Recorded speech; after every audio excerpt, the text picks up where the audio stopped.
ये कहानी शुरू होती है हमारी ही दुनिया में, जहां आज बहुत तेज बारिश हो रही है और इसके बाद नदी के पुल पर हम एक आदमी और औरत को देखते हैं और ये दोनों आते हैं नदी किनारे। और ये आदमी है हमारा मेन कैरेक्टर डाजाई और ये लड़की उसकी स्टूडेंट है और ये दोनों ही नदी में कूदकर अपनी जान देने के लिए आए हैं। इसके बाद ये दोनों अपने हाथों में एक धागा बांध लेते हैं ताकि नदी के तेज बहाव में एक दूसरे से बिछड़े ना। और अब वो आदमी कहता है, सच्चान अब हम दोनों हमेशा एक साथ रहेंगे। लेकिन तभी अचानक इनके सामने एक ट्रक आकर इन दोनों को ही उड़ा देता है। लेकिन इसके बाद हम डाजाई को एक अलग ही जगह पर देखते हैं। डाजाई अपने आसपास की चीजें देख बोलता है, ये है वो दुनिया जिसमें हम मरने के बाद जाते हैं। लेकिन तभी एक आवाज डाजाई से कहती है, नहीं, ये मौत के बाद वाली दुनिया नहीं है। डाजाई पूछता है, कौन हो तुम? वो लड़की बताती है, दूसरी दुनिया से जिन लोगों को इस दुनिया में भेजा जाता है, मैं उन्हें रास्ता दिखाती हूँ। मेरा नाम एनेट है और ये दुनिया तुम्हारी दुनिया से बहुत अलग है। और तभी डाजाई के सामने से एक ड्रैगन गुजरता है। इस दुनिया का नाम ज़ाउबरबर्ग है और ये अंधकार से घिरी हुई है, इसीलिए तुम्हें इस दुनिया में बुलाया गया है ताकि तुम एक हीरो बनकर इस दुनिया में एक नई रोशनी लाओ। ये बात सुन डाजाई पूछता है, तो ये एक दूसरी दुनिया है जिसमें मैं मरने के बाद आया हूँ? गॉडेस कहती है, हाँ, लेकिन तुम्हें इस दुनिया में एक मकसद के लिए बुलाया गया है। लेकिन इससे पहले कि गॉडेस कुछ और कहती, वो देखती है कि डाजाई ने काफी सारी नींद की गोलियां खा ली हैं, जिससे अब वो मरने ही वाला होता है। लेकिन तभी गॉडेस उसे हील कर देती है और कहती है, तुम ये क्या कर रहे थे? तुम इस दुनिया में आए हो एक हीरो बनने के लिए ताकि इस दुनिया को बचा सको। जिस पर डाजाई कहता है, मैं सिर्फ मरना चाहता हूँ। गॉडेस पूछती है, तुम्हें इस दुनिया के लिए चुना गया है, आखिर तुम मरना क्यों चाहते हो? हाँ, किसने कहा था कि मुझे चुनो? याद करो, तुम्हें एक ट्रक ने टक्कर मारी थी। वो ट्रक कोई मामूली ट्रक नहीं था, बल्कि एक ऐसा ट्रक था जो उस दुनिया में लोगों को चुनता है इस दुनिया में भेजने के लिए। जो लोग अपनी जिंदगी से बिल्कुल भी खुश नहीं होते, वो ट्रक उन्हें टक्कर मारकर इस दुनिया में भेज देता है ताकि वो एक नई शुरुआत कर सकें। अगर उस ट्रक ने तुम्हें टक्कर मारी थी तो इसका मतलब तुम अपनी जिंदगी से बिल्कुल भी खुश नहीं थे। लेकिन इस दुनिया में आकर तुम्हें एक नया मौका मिला है, यहाँ तुम एक नई जिंदगी की शुरुआत कर सकते हो। लेकिन तभी डाजाई एनेट के पास आकर कहता है, मेरी जिंदगी के होने वाले सबसे हसीन लम्हे को उस ट्रक ने बर्बाद कर दिया। आखिर तुम ये तय करने वाली कौन होती हो कि कोई अपनी जिंदगी से खुश था या नहीं? ये बात सुन एनेट सोचती है, यह अपनी जिंदगी से इतना दुखी था कि इसने सुसाइड करने की कोशिश की, लेकिन फिर भी ये ऐसी बातें कर रहा है। शायद अपने स्टेट्स देखने के बाद ये अपना इरादा बदल ले, क्योंकि उस दुनिया से इस दुनिया में आने वाले हर एक इंसान के पास सुपर ह्यूमन पावर्स होती ही हैं। लेकिन डाजाई बहुत कमजोर होता है और एनेटे के उसे हील करने के बाद भी डाजाई इस वक्त पॉइजन्ड है और गॉडेस को ये समझ नहीं आता कि आखिर ये इतना कमजोर कैसे है। इसीलिए वो चेक करती है कि कहीं डाजाई में कोई स्पेशल स्किल तो नहीं है। लेकिन उसके पास कोई स्किल नहीं होती और उसके सारे स्टैट्स भी सिर्फ 1 होते हैं। मैंने आज से पहले इतना कमजोर दूसरी दुनिया वाला नहीं देखा। लेकिन इसके बाद डाजाई खांसते हुए वहां से जाने लगता है। लेकिन तभी गॉडेस उसे रोकती है, शायद से तुमने बिल्कुल सही कहा है, तुम इस दुनिया में एक गलती से लाए गए हो और इस दुनिया में रहना तुम्हारे लिए खतरनाक है। ये बात सुन डाजाई कहता है, अब की ना तुमने मेरी पसंद वाली बात, मैं चाहे जिस भी दुनिया में रहूं, मैं हमेशा एक नाकाम आदमी ही रहूंगा। एनेट कहती है कि इस वक्त तुम्हें यहीं रहना चाहिए, क्योंकि जैसी तुम्हारी हालत है तुम बाहर ज्यादा देर तक जिंदा नहीं रहोगे, कोई ना कोई मॉन्स्टर तुम्हें मार देगा। जिस पर डाजाई वहां से जाते हुए कहता है, मैं बस मरना चाहता हूँ। और अब डाजाई को देख एनेट कहती है, ये आदमी कितना अलग है। मेरा काम शुरुआत से ही दूसरी दुनिया से आने वाले लोगों को ये बताना रहा है कि वो इस दुनिया में क्यों आए हैं और शुरू में मुझे इस काम से बहुत खुशी मिलती थी, लेकिन धीरे धीरे मुझे मेरी ये जिंदगी कांटों की तरह चुभने लगी और मैं बस किसी बेजान सी गुड़िया की तरह दूसरी दुनिया से आने वाले लोगों को उनका रास्ता बताने लगी। लेकिन अब ऐसा नहीं है। और इसके बाद वो जाते हुए डाजाई को रोकते हुए कहती है, कम से कम अपने लिए कोई प्रोफेशन ही चुनते जाओ। ये बात सुन डाजाई कहता है, प्रोफेशन? मैं एक पैदाइशी लेखक हूँ और यही मेरा काम है। अलविदा खूबसूरत लड़की। और ऐसे ही डाजाई वहाँ से चला जाता है। लेकिन उसके जाने के बाद एनेट कहती है, मैं समझ गई, मैं अब तक इसी आदमी के आने का इंतजार कर रही थी। एनेटे को डाजाई से प्यार हो गया है। उस जगह से बाहर आने के बाद डाजाई अपने जाने के लिए रास्ता देखने लगता है, वही नींद की गोलियां खाते हुए। और ऐसा करने से उसे एक आवाज कहती है, आपको 5 एक्सपीरियंस पॉइंट्स मिले हैं। जो सुन डाजाई कहता है, आखिर मेरे दिमाग में ये कैसी आवाज आ रही है।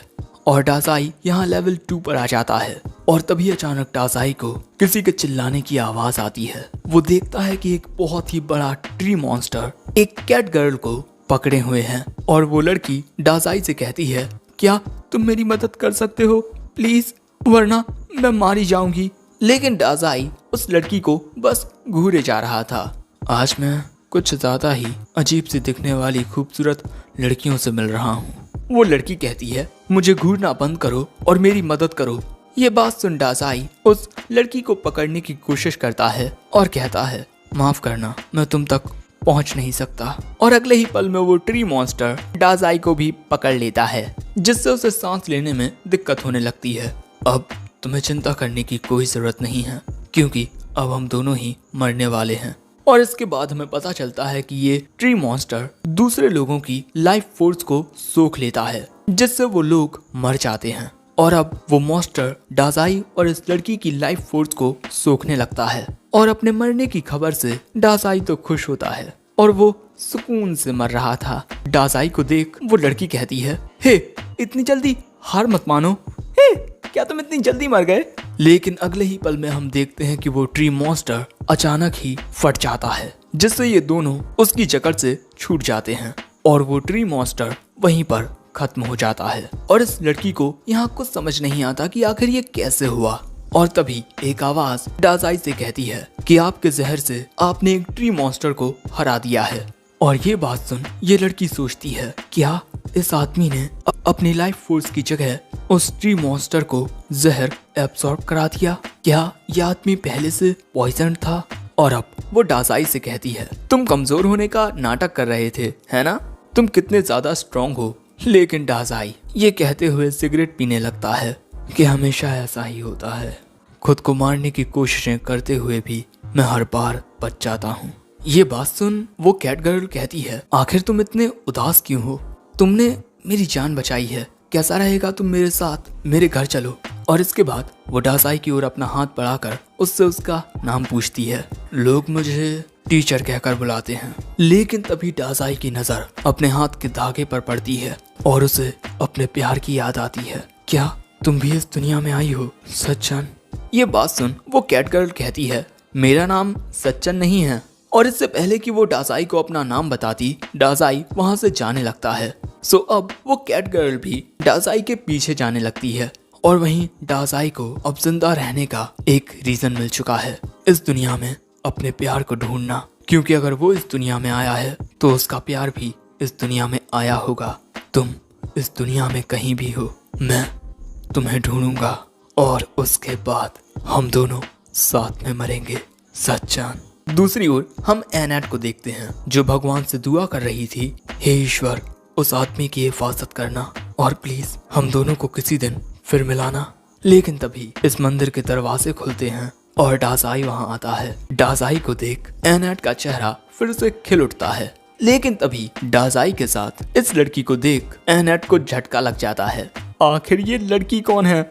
लेकिन तभी डाजाई कहता है, मैं तुमसे एक सवाल पूछना चाहता हूँ। मैं एक लड़की को ढूंढ रहा हूँ जिसका नाम सच्चन है, क्या तुम जानती हो वो कहाँ है? और ये बात सुन एनेट को सदमा ही लग जाता है, क्या एक और लड़की? और इसके बाद हम देखते हैं कि डाजाई और ये लड़की एक साथ आगे बढ़ने लगते हैं और इन्हें एनेट से सचिन के बारे में कोई जानकारी नहीं मिली।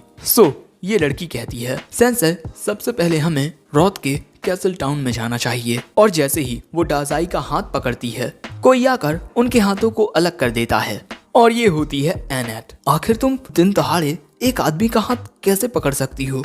वो कैट गर्ल कहती है, तुम यहाँ क्यों आई हो? लेकिन तभी वो एनेट को देख कहती है, तुम सेंसेई से प्यार करने लगी हो, है ना? एनेट कहती है, ऐसा कुछ भी नहीं है। वो तो मेरा कर्तव्य बनता है कि इस दूसरी दुनिया से आए कमजोर आदमी की मैं हिफाजत करूं। अच्छा, तो सेंसेई दूसरी दुनिया से आए हैं, इसीलिए वो इतने ताकतवर हैं। एनेट कहती है, वो जरा भी ताकतवर नहीं है, इसीलिए तो मुझे उसकी हिफाजत करनी पड़ रही है। जिस पर कैट गर्ल कहती है, सेंसेई ने एक ट्री मॉन्स्टर से मेरी जान बचाई है। और ये बात सुन एनेट को सदमा लगता है। क्या उसने तुम्हारी जान बचाई है? तुम उसके इतने करीब आ गई। दूसरी ओर डाजाई को एक कॉफिन मिलती है जो कि काफी आरामदायक थी। मैं इस दुनिया में आने के बाद काफी थक चुका हूँ, इसीलिए अब मैं सोने वाला हूँ। जब हम टाउन में पहुँच जाएं तो मुझे जगा देना। Good night Annette. तामा। हे, तुम तामा किसे कह रहे हो? मेरा नाम। लेकिन उसके नाम बोलने से पहले ही डाजाई कब्र बंद कर देता है और यहाँ एनेट कहती है, उसने मेरा नाम सही से लिया। और इसके बाद हम देखते हैं कि एनेट डाजाई वाली कॉफिन को खींचकर ले जाने लगती है, लेकिन तभी वो रस्सी टूट जाती है। और आखिर में खूबसूरत शाम के वक्त एक महल में हमें एक लड़की देखने को मिलती है जिसकी आंखों में उदासी थी। और यहीं ये एपिसोड एंड हो जाता है। एपिसोड 2 की शुरुआत में हम देखते हैं कि तामा और एनेट डाजाई वाली कॉफिन को खींचकर ले जा रही थी, लेकिन वो कॉफिन बहुत ज्यादा भारी होती है, जिस वजह से तामा चिल्लाकर कहती है, हे सेंसेई, क्या आप चलकर नहीं आ सकते? लेकिन तामा को कोई रिस्पॉन्स नहीं मिलता, जिस वजह से उसे लगता है कि कहीं सेंसेई चल तो नहीं बसे। एनेट बताती है कि नहीं, वो बिल्कुल ठीक है, वो बस थोड़ा आराम कर रहा है। वैसे हम जल्द ही कैसल तक पहुंच जाएंगे तामा। जिस पर वो कहती है कि मेरा नाम तामा नहीं है। वहीं दूसरी ओर डाजाई अपने प्यार को याद करते हुए कहता है, मैं कसम खाता हूँ मैं तुम्हें ढूंढूंगा सचिन।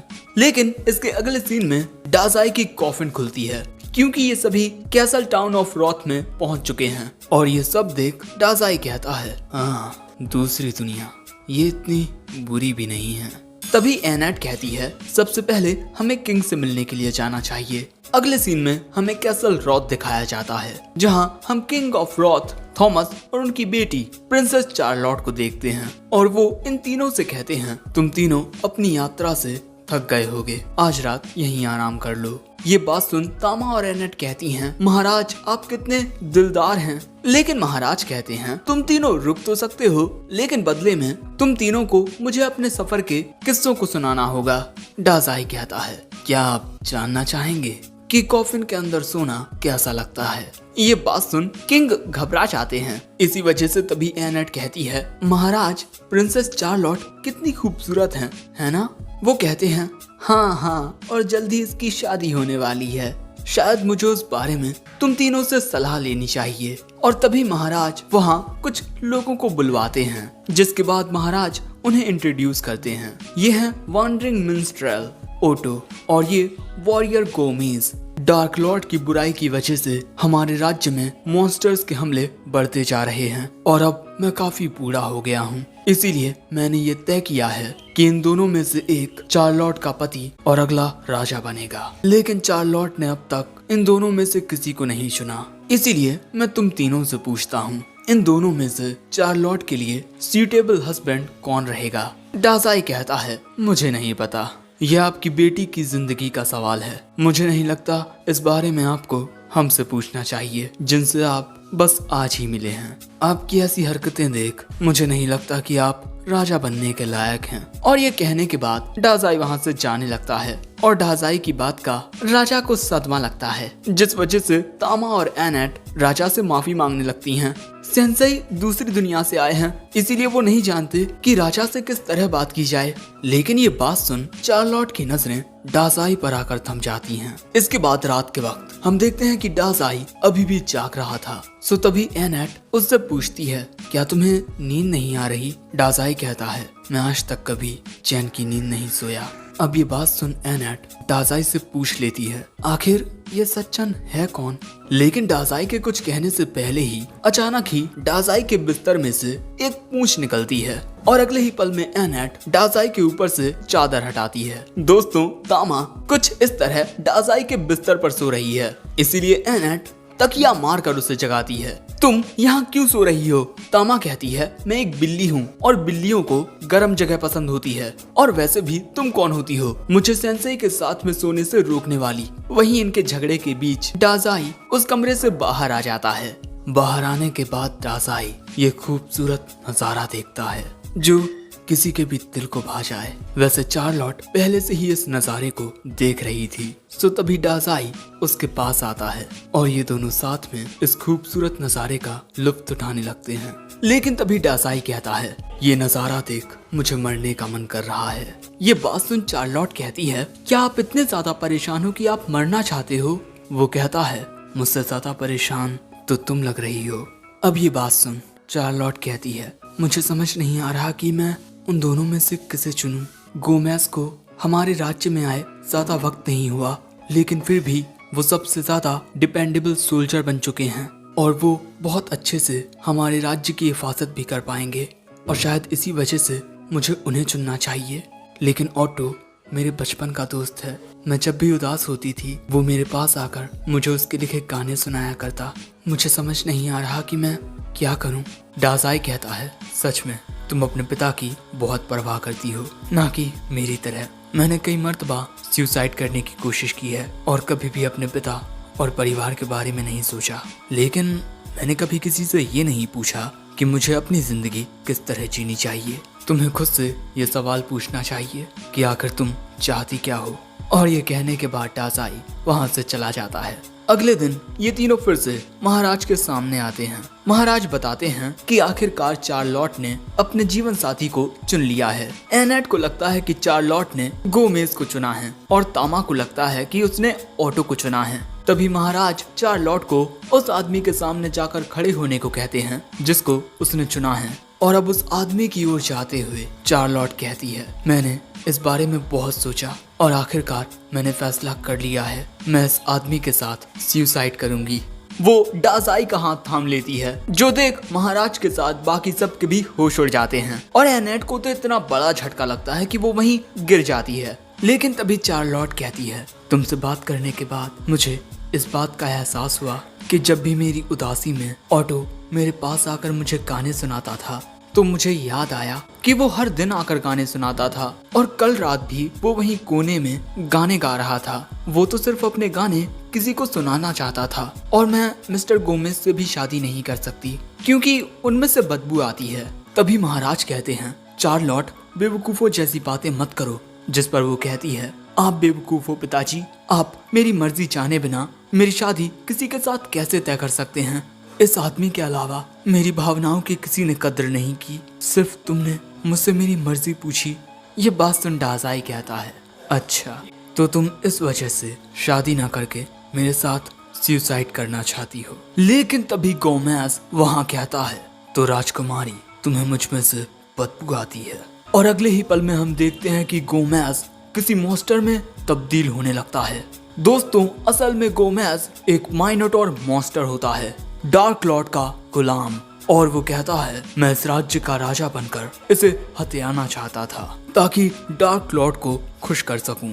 लेकिन राजकुमारी को मेरी सच्चाई पता चल गई। लेकिन राजकुमारी कहती है, मुझे इसकी सच्चाई पता नहीं थी, मुझे तो इसमें से सिर्फ बदबू आती थी। ये बात सुन गोमेज को खुद पर शर्म आती है कि उसने बेवजह ही अपनी असलियत सबको बता दी। लेकिन इसके बाद वो इन सबको मारने का डिसाइड करता है। वहीं तामा एनेट को जगाने की कोशिश कर रही थी। दूसरी ओर जब कुछ सोल्जर्स गोमेज पर हमला करने के लिए जाते हैं तो गोमेज उन्हें एक ही बार में दूर फेंक देता है। और तभी तामा भी बाल बाल खुद को और एनेट को एक बड़े पत्थर से बचा लेती है। और इसके बाद तामा गोमेज में जाकर एक लात मारती है और कहती है, अगर तुम लड़ना चाहते हो तो मैं तुम्हारे साथ लड़ूंगी। क्योंकि दोस्तों, तामा लेवल 14 की एक मार्शल आर्टिस्ट होती है और यहाँ ऑटो भी गाना गाकर तामा की मदद करने का फैसला करता है। लेकिन उसके गाना गाने से भैया होता तो कुछ नहीं, लेकिन हाँ डाजाई को वो गाना पसंद जरूर आता है। और तभी जब गोमेज तामा पर हमला करने के लिए आता है तब तामा उसके हमले से बचकर उसमें एक और किक मारती है और इसके बाद एक मुक्का। लेकिन गोमेज बहुत ज्यादा ताकतवर होता है जिस वजह से तामा को थोड़ी चोट भी आ जाती है। दोस्तों गोमेज के सींग बहुत ही ज्यादा पैने होते हैं और इसके बाद गोमेज अपनी पूरी ताकत से तामा पर हमला करने ही वाला था, लेकिन तभी डाजाई उसे रोककर कहता है, ओह पहले क्या तुम हम दोनों को मार सकते हो? अपने बेवकूफ पिता से बचने के बाद प्रिंसेस मेरे साथ मरना चाहती हैं। ये सब सुन महाराज कहते हैं, अरे ये आदमी बोल क्या रहा है? लेकिन तभी गोमेज कहता है, अगर तुम मरना ही चाहते हो तो मैं तुम्हारी ये ख्वाहिश अभी पूरी किए देता हूँ। तुम दोनों को मारने के बाद मैं इस राजा को मारकर इस पूरे राज्य में आग लगा दूंगा। सारे लोग तड़प तड़प कर मरेंगे। डाजाई कहता है, तुम जो चाहे वो कर सकते हो, हमारी ख्वाहिश तो सिर्फ मरना है ना राजकुमारी चार्लोट? और अगले ही पल में गोमेज इन दोनों पर हमला कर देता है। लेकिन तभी अचानक चार्लोट अपने मरने का इरादा बदल लेती है क्योंकि वो जिंदा रहकर इस राज्य के लोगों की हिफाजत करना चाहती है। ये सुन डाजाई चार्लोट को दूर धक्का देकर कहता है, मैं जानता था राजकुमारी तुम बहुत अच्छे दिल की हो, इसीलिए तुम मेरे साथ नहीं मरोगी।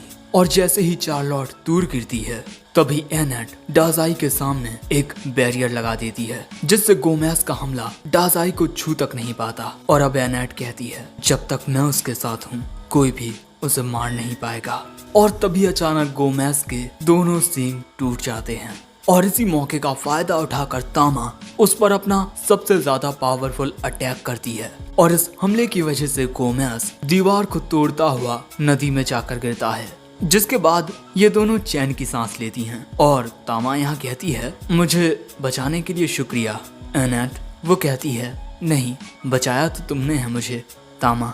और इनकी दोस्ती के नाम ऑटो एक गाना गाने लगता है। लेकिन तभी महाराज चार्लोट से माफी मांगते हुए कहते हैं, मुझे माफ कर दो जो मैं तुम्हारी भावनाओं को समझ ना सका, मैं तुम्हारा पिता कहलाने के लायक नहीं, मुझे माफ कर दो चार्लोट। सो अब चार्लोट कहती है, पिताजी अब से हम दोनों मिलकर इस राज्य को और अपने रिश्ते को बेहतर बनाएंगे। और इसके बाद महाराज चार्लोट को गले लगा लेते हैं। वैसे इस सब नजारे के बीच डाजाई कहता है, हाँ, मैं फिर से मर नहीं सका। अब अगले सीन में जब इस राज्य पर मॉन्स्टर्स हमला करते हैं तब हर एक चीज का नेतृत्व प्रिंसेस चार्लोट करती है एक नई राजा बनकर, और सारे सोल्जर्स उसके सामने अपना सिर झुकाते हैं। एक नई काफी छोटी उम्र की रानी क्वीन चार्लोट। दूसरी ओर तामा और एनेट डाजाई की कब्र को खींचकर ले जा रही थी, चार्लोट के बारे में बातें करते हुए। उसका आगे का सफर बहुत मुश्किलों भरा होने वाला है। सो तभी कब्र में से आवाज आती है, ये उसका खुद का फैसला है, इसीलिए हमें चिंता करने की कोई जरूरत नहीं है। और इसके बाद वो बाहर निकल कर कहता है, कुछ भी कहो, मरती हुई लड़कियां बहुत खूबसूरत होती हैं, लेकिन जो लड़कियां अपने पैरों पर खड़ी होकर सब कुछ संभालती हैं वो भी अपने अंदाज में बहुत खूबसूरत होती हैं। वैसे ये आसमान भी कितना ज्यादा खूबसूरत है। लेकिन दोस्तों एनेट और तामा को चढ़ाई वाली जगह पर डाजाई की कब्र को खींचने में काफी दिक्कत हो रही थी। और इसी के साथ ये एपिसोड एंड हो जाता है। एपिसोड 3 की शुरुआत में हम एनेट और तामा को देखते हैं जो काफी देर से डाजाई की कब्र लेकर आगे बढ़ रही थी और इसीलिए वो थोड़ा आराम करने के लिए रुक जाती हैं। और इसके बाद एनेट डाजाई को खाने के लिए ब्रेड देती है, लेकिन डाजाई कहता है, क्या तुम्हारे पास बॉइल्ड टोफू नहीं है? अब एनेट को पता नहीं होता कि आखिर ये क्या होता है, इसीलिए वो इस नाम को अपनी किताब में लिख लेती है ताकि अगले टाउन में वो डाजाई के लिए इस खाने को खरीद ले। वैसे इसके बाद हमें पता चलता है कि ये तीनों तामा के होम टाउन ग्रुन की ओर जा रहे हैं, लेकिन वहाँ जाने से पहले एनेट ज़ुइटेन टेम्पल जाने की बात कहती है। तामा कहती है, ठीक है, लेकिन वहाँ क्यों? सो एनेट बताती है कि दूसरी दुनिया से लोग इस दुनिया में 4 मंदिरों में आते हैं और इसके बाद वो डीमन लॉर्ड को हराने के लिए निकल जाते हैं। लेकिन डाजाई डीमन लॉर्ड को हराना नहीं चाहता बल्कि सच्चन को ढूंढना चाहता है, इसीलिए इन्हें उन 4 मंदिरों से काफी ज्यादा इंफॉर्मेशन मिल सकती है। लेकिन तामा इस बात से परेशान हो जाती है कि ये चारों टेम्पल दुनिया के कोने में हैं, यानी कि चारों टेम्पल में जाने के लिए इन्हें पूरी दुनिया घूमनी होगी। और वैसे एनेट नहीं चाहती कि डाजाई डार्क लॉर्ड से लड़े, क्योंकि इससे उसकी जान को खतरा हो सकता है। ये बात सुन तामा कहती है, एनेट तुम सेंसाई से कुछ ज्यादा ही प्यार करती हो, है ना? वो कहती है, नहीं, मैं तो बस उसकी मदद करना चाहती हूँ, क्योंकि उसने मुझ में एक नई जान डाली है। लेकिन बेचारी एनेट का इस बात से दिल टूट जाता है कि अगर ये सच्चन डाजाई की लवर निकली तो। यहाँ तामा कहती है, अपने होम टाउन पहुँचने तक मैं भी तुम्हारे सफर में तुम्हारा साथ दूंगी। लेकिन इस बात से एनेट को कोई फर्क नहीं पड़ता, क्योंकि वो तो डाजाई के साथ अकेले रहना चाहती है। लेकिन तामा पूछती है कि तुमने टेम्पल के अपने काम को छोड़ दिया है, तो क्या तुम्हें ज़ुइटेन टेम्पल में घुसने दिया जाएगा? वो बताती है, ज़ुइटेन टेम्पल की हेड प्रीस्ट उसकी काफी अच्छी दोस्त है, और इसके अलावा उसने अपने फैमिलियर के जरिए अपने रेजिग्नेशन लेटर को डिलीवर कर दिया है। और इसके बाद हमें एनेट का फैमिलियर देखने को मिलता है, एक चमगादड़ जो डाजाई का खून पी रहा था। इसके बाद एनेट अपने फैमिलियर से पूछती है, तुमने मेरे रेजिग्नेशन लेटर को डिलीवर कर दिया है ना? लेकिन तभी वो अपने मुंह में से एनेट का रेजिग्नेशन लेटर निकालता है, जिस वजह से एनेट अपने फैमिलियर को गुस्से में फेंक देती है। लेकिन तभी डाजाई उस फैमिलियर से कहता है, तुम काफी वफादार हो जो अपने मास्टर तक वापस लौटे, तुम्हारा नाम मेलॉस है। डाजाई की बातें सुन वो फैमिलियर खुशी के मारे उछलने लगता है। लेकिन इसके बाद डाजाई फिर से अपनी कब्र में लेट जाता है। वहीं एनेट दुखी थी क्योंकि उसका रेजिग्नेशन लेटर हेड प्रीस्ट के पास नहीं पहुंचा। लेकिन तभी अचानक मेलॉस जोर जोर से चिल्लाने लगता है और वहां से भाग जाता है, क्योंकि अगले ही पल में इनके पास एक बहुत बड़ा ड्रैगन आ जाता है। ड्रैगन को इस दुनिया का सबसे ज्यादा खतरनाक मॉन्स्टर माना जाता है। लेकिन इन दोनों को समझ नहीं आता कि आखिर एक ड्रैगन यहाँ क्या कर रहा है। और तभी अचानक इनके पीछे एक लड़की आ जाती है और इसके बाद वो इस ड्रैगन की ओर जाने लगती है और उसे सहलाने लगती है, जो देख इन दोनों को अपनी आंखों पर यकीन ही नहीं होता। दोस्तों, उस लड़की ने इस ड्रैगन को अपना पालतू बना लिया है। तभी वो लड़की कहती है, इस इलाके में बहुत सारे मॉन्स्टर्स हैं, इसीलिए जल्दी से यहाँ से चले जाओ। लेकिन तभी डाजाई कब्र से बाहर आकर कहता है, क्या खाना खाने का वक्त हो गया? तभी ये दोनों कहती हैं, डरना मत, ये ना दूसरी दुनिया से आया है। लेकिन जैसे ही वो लड़की ये बात सुनती है, वो अपना कोट उतार कर कहती है, मैं इसे मार दूंगी। दोस्तों, ये लड़की भी एक ड्रैगन होती है और ये दूसरी दुनिया से आए हुए लोगों को मारती है। और इसके बाद ये लड़की अपनी पावर को रिलीज करते हुए एक स्पेल कास्ट करती है। लेकिन उसके हमले से बचने के लिए एनेट अपने बैरियर को एक्टिवेट कर लेती है। लेकिन उस लड़की का हमला इतना ज्यादा ताकतवर था कि एनेट का बैरियर टूटने लगता है, जिसके बाद वहाँ एक बहुत ही बड़ा धमाका होता है। जिसके बाद हम देखते हैं कि तामा और एनेट वहीं जमीन पर पड़े होते हैं। वहीं वो लड़की उनकी ओर आ रही थी, जिस वजह से ये दोनों डाजाई को प्रोटेक्ट करने के लिए खड़ी हो जाती हैं। लेकिन तभी वो लड़की इन पर अपने ग्रेविटी मैजिक का यूज करके इन्हें दबाने लगती है और अचानक ही उस लड़की के गले में एक मार्क अपीयर होता है, जिसे देख एनेट समझ जाती है ये लड़की ही द रेथफुल डीमन लॉर्ड है। और इसके बाद ये डीमन लॉर्ड एक और हमला करने ही वाली थी कि तभी डाजाई कहता है, तुम सिर्फ दूसरी दुनिया से आए हुए लोगों को मारती हो, है ना? लेकिन ये दोनों तो इसी दुनिया की हैं और तुम्हारा असली ओपोनेंट तो मैं हूँ और मैं मरने के लिए बिल्कुल तैयार हूँ। और अगले ही पल में वो डीमन लॉर्ड अपने हाथ को डाजाई के आर पार कर देती है, जिसके बाद डाजाई वहीं गिर जाता है। जिसके बाद डीमन लॉर्ड यहाँ से जाने लगती है और डाजाई को मरा पड़ा देख एनेट और तामा भी वहीं बेहोश होकर गिर जाती हैं। लेकिन तभी डाजाई खड़ा होकर कहता है, तुम्हें देखकर लगता है जैसे तुम्हारे अंदर बहुत नफरत है और नफरत की वजह से कई दफा हम दूसरों को मारने की कोशिश करते हैं। मेरे साथ भी कई दफा ऐसा हुआ है। नफरत की वजह से मैंने खुद पर से कई मर्तबा काबू खोया है और शायद तुम्हारे साथ भी इस वक्त यही हो रहा है। मैं तुम्हारी आंखों में दर्द देख सकता हूँ। क्या तुम मुझे इस दर्द की वजह बता सकती हो? ये बातें सुन डीमन लॉर्ड अपने ड्रैगन को इशारा करती है और इसके बाद उस पर बैठकर वहां से जाते हुए कहती है, आखिर वो आदमी है कौन? और दोस्तों, डीमन लॉर्ड का नाम वॉल्डेलिया है वहीं डाजाई जमीन पर गिर जाता है, जिसके बाद हमें डोनर स्टैग रीजियन में ज़्वीटन टेम्पल दिखाया जाता है। टेम्पल का कोई दरवाजा खटखटाता है। एक लड़की उस दरवाजे को खोलती है। हम देखते हैं कि मेलोस एक चादर का रूप लेकर इन तीनों को अपने ऊपर बैठाकर यहाँ ले आया था। और जैसे ही ये लड़की एनैट को देखती है, उसके पास जाकर पूछती है, तुम ठीक तो हो ना एनैट?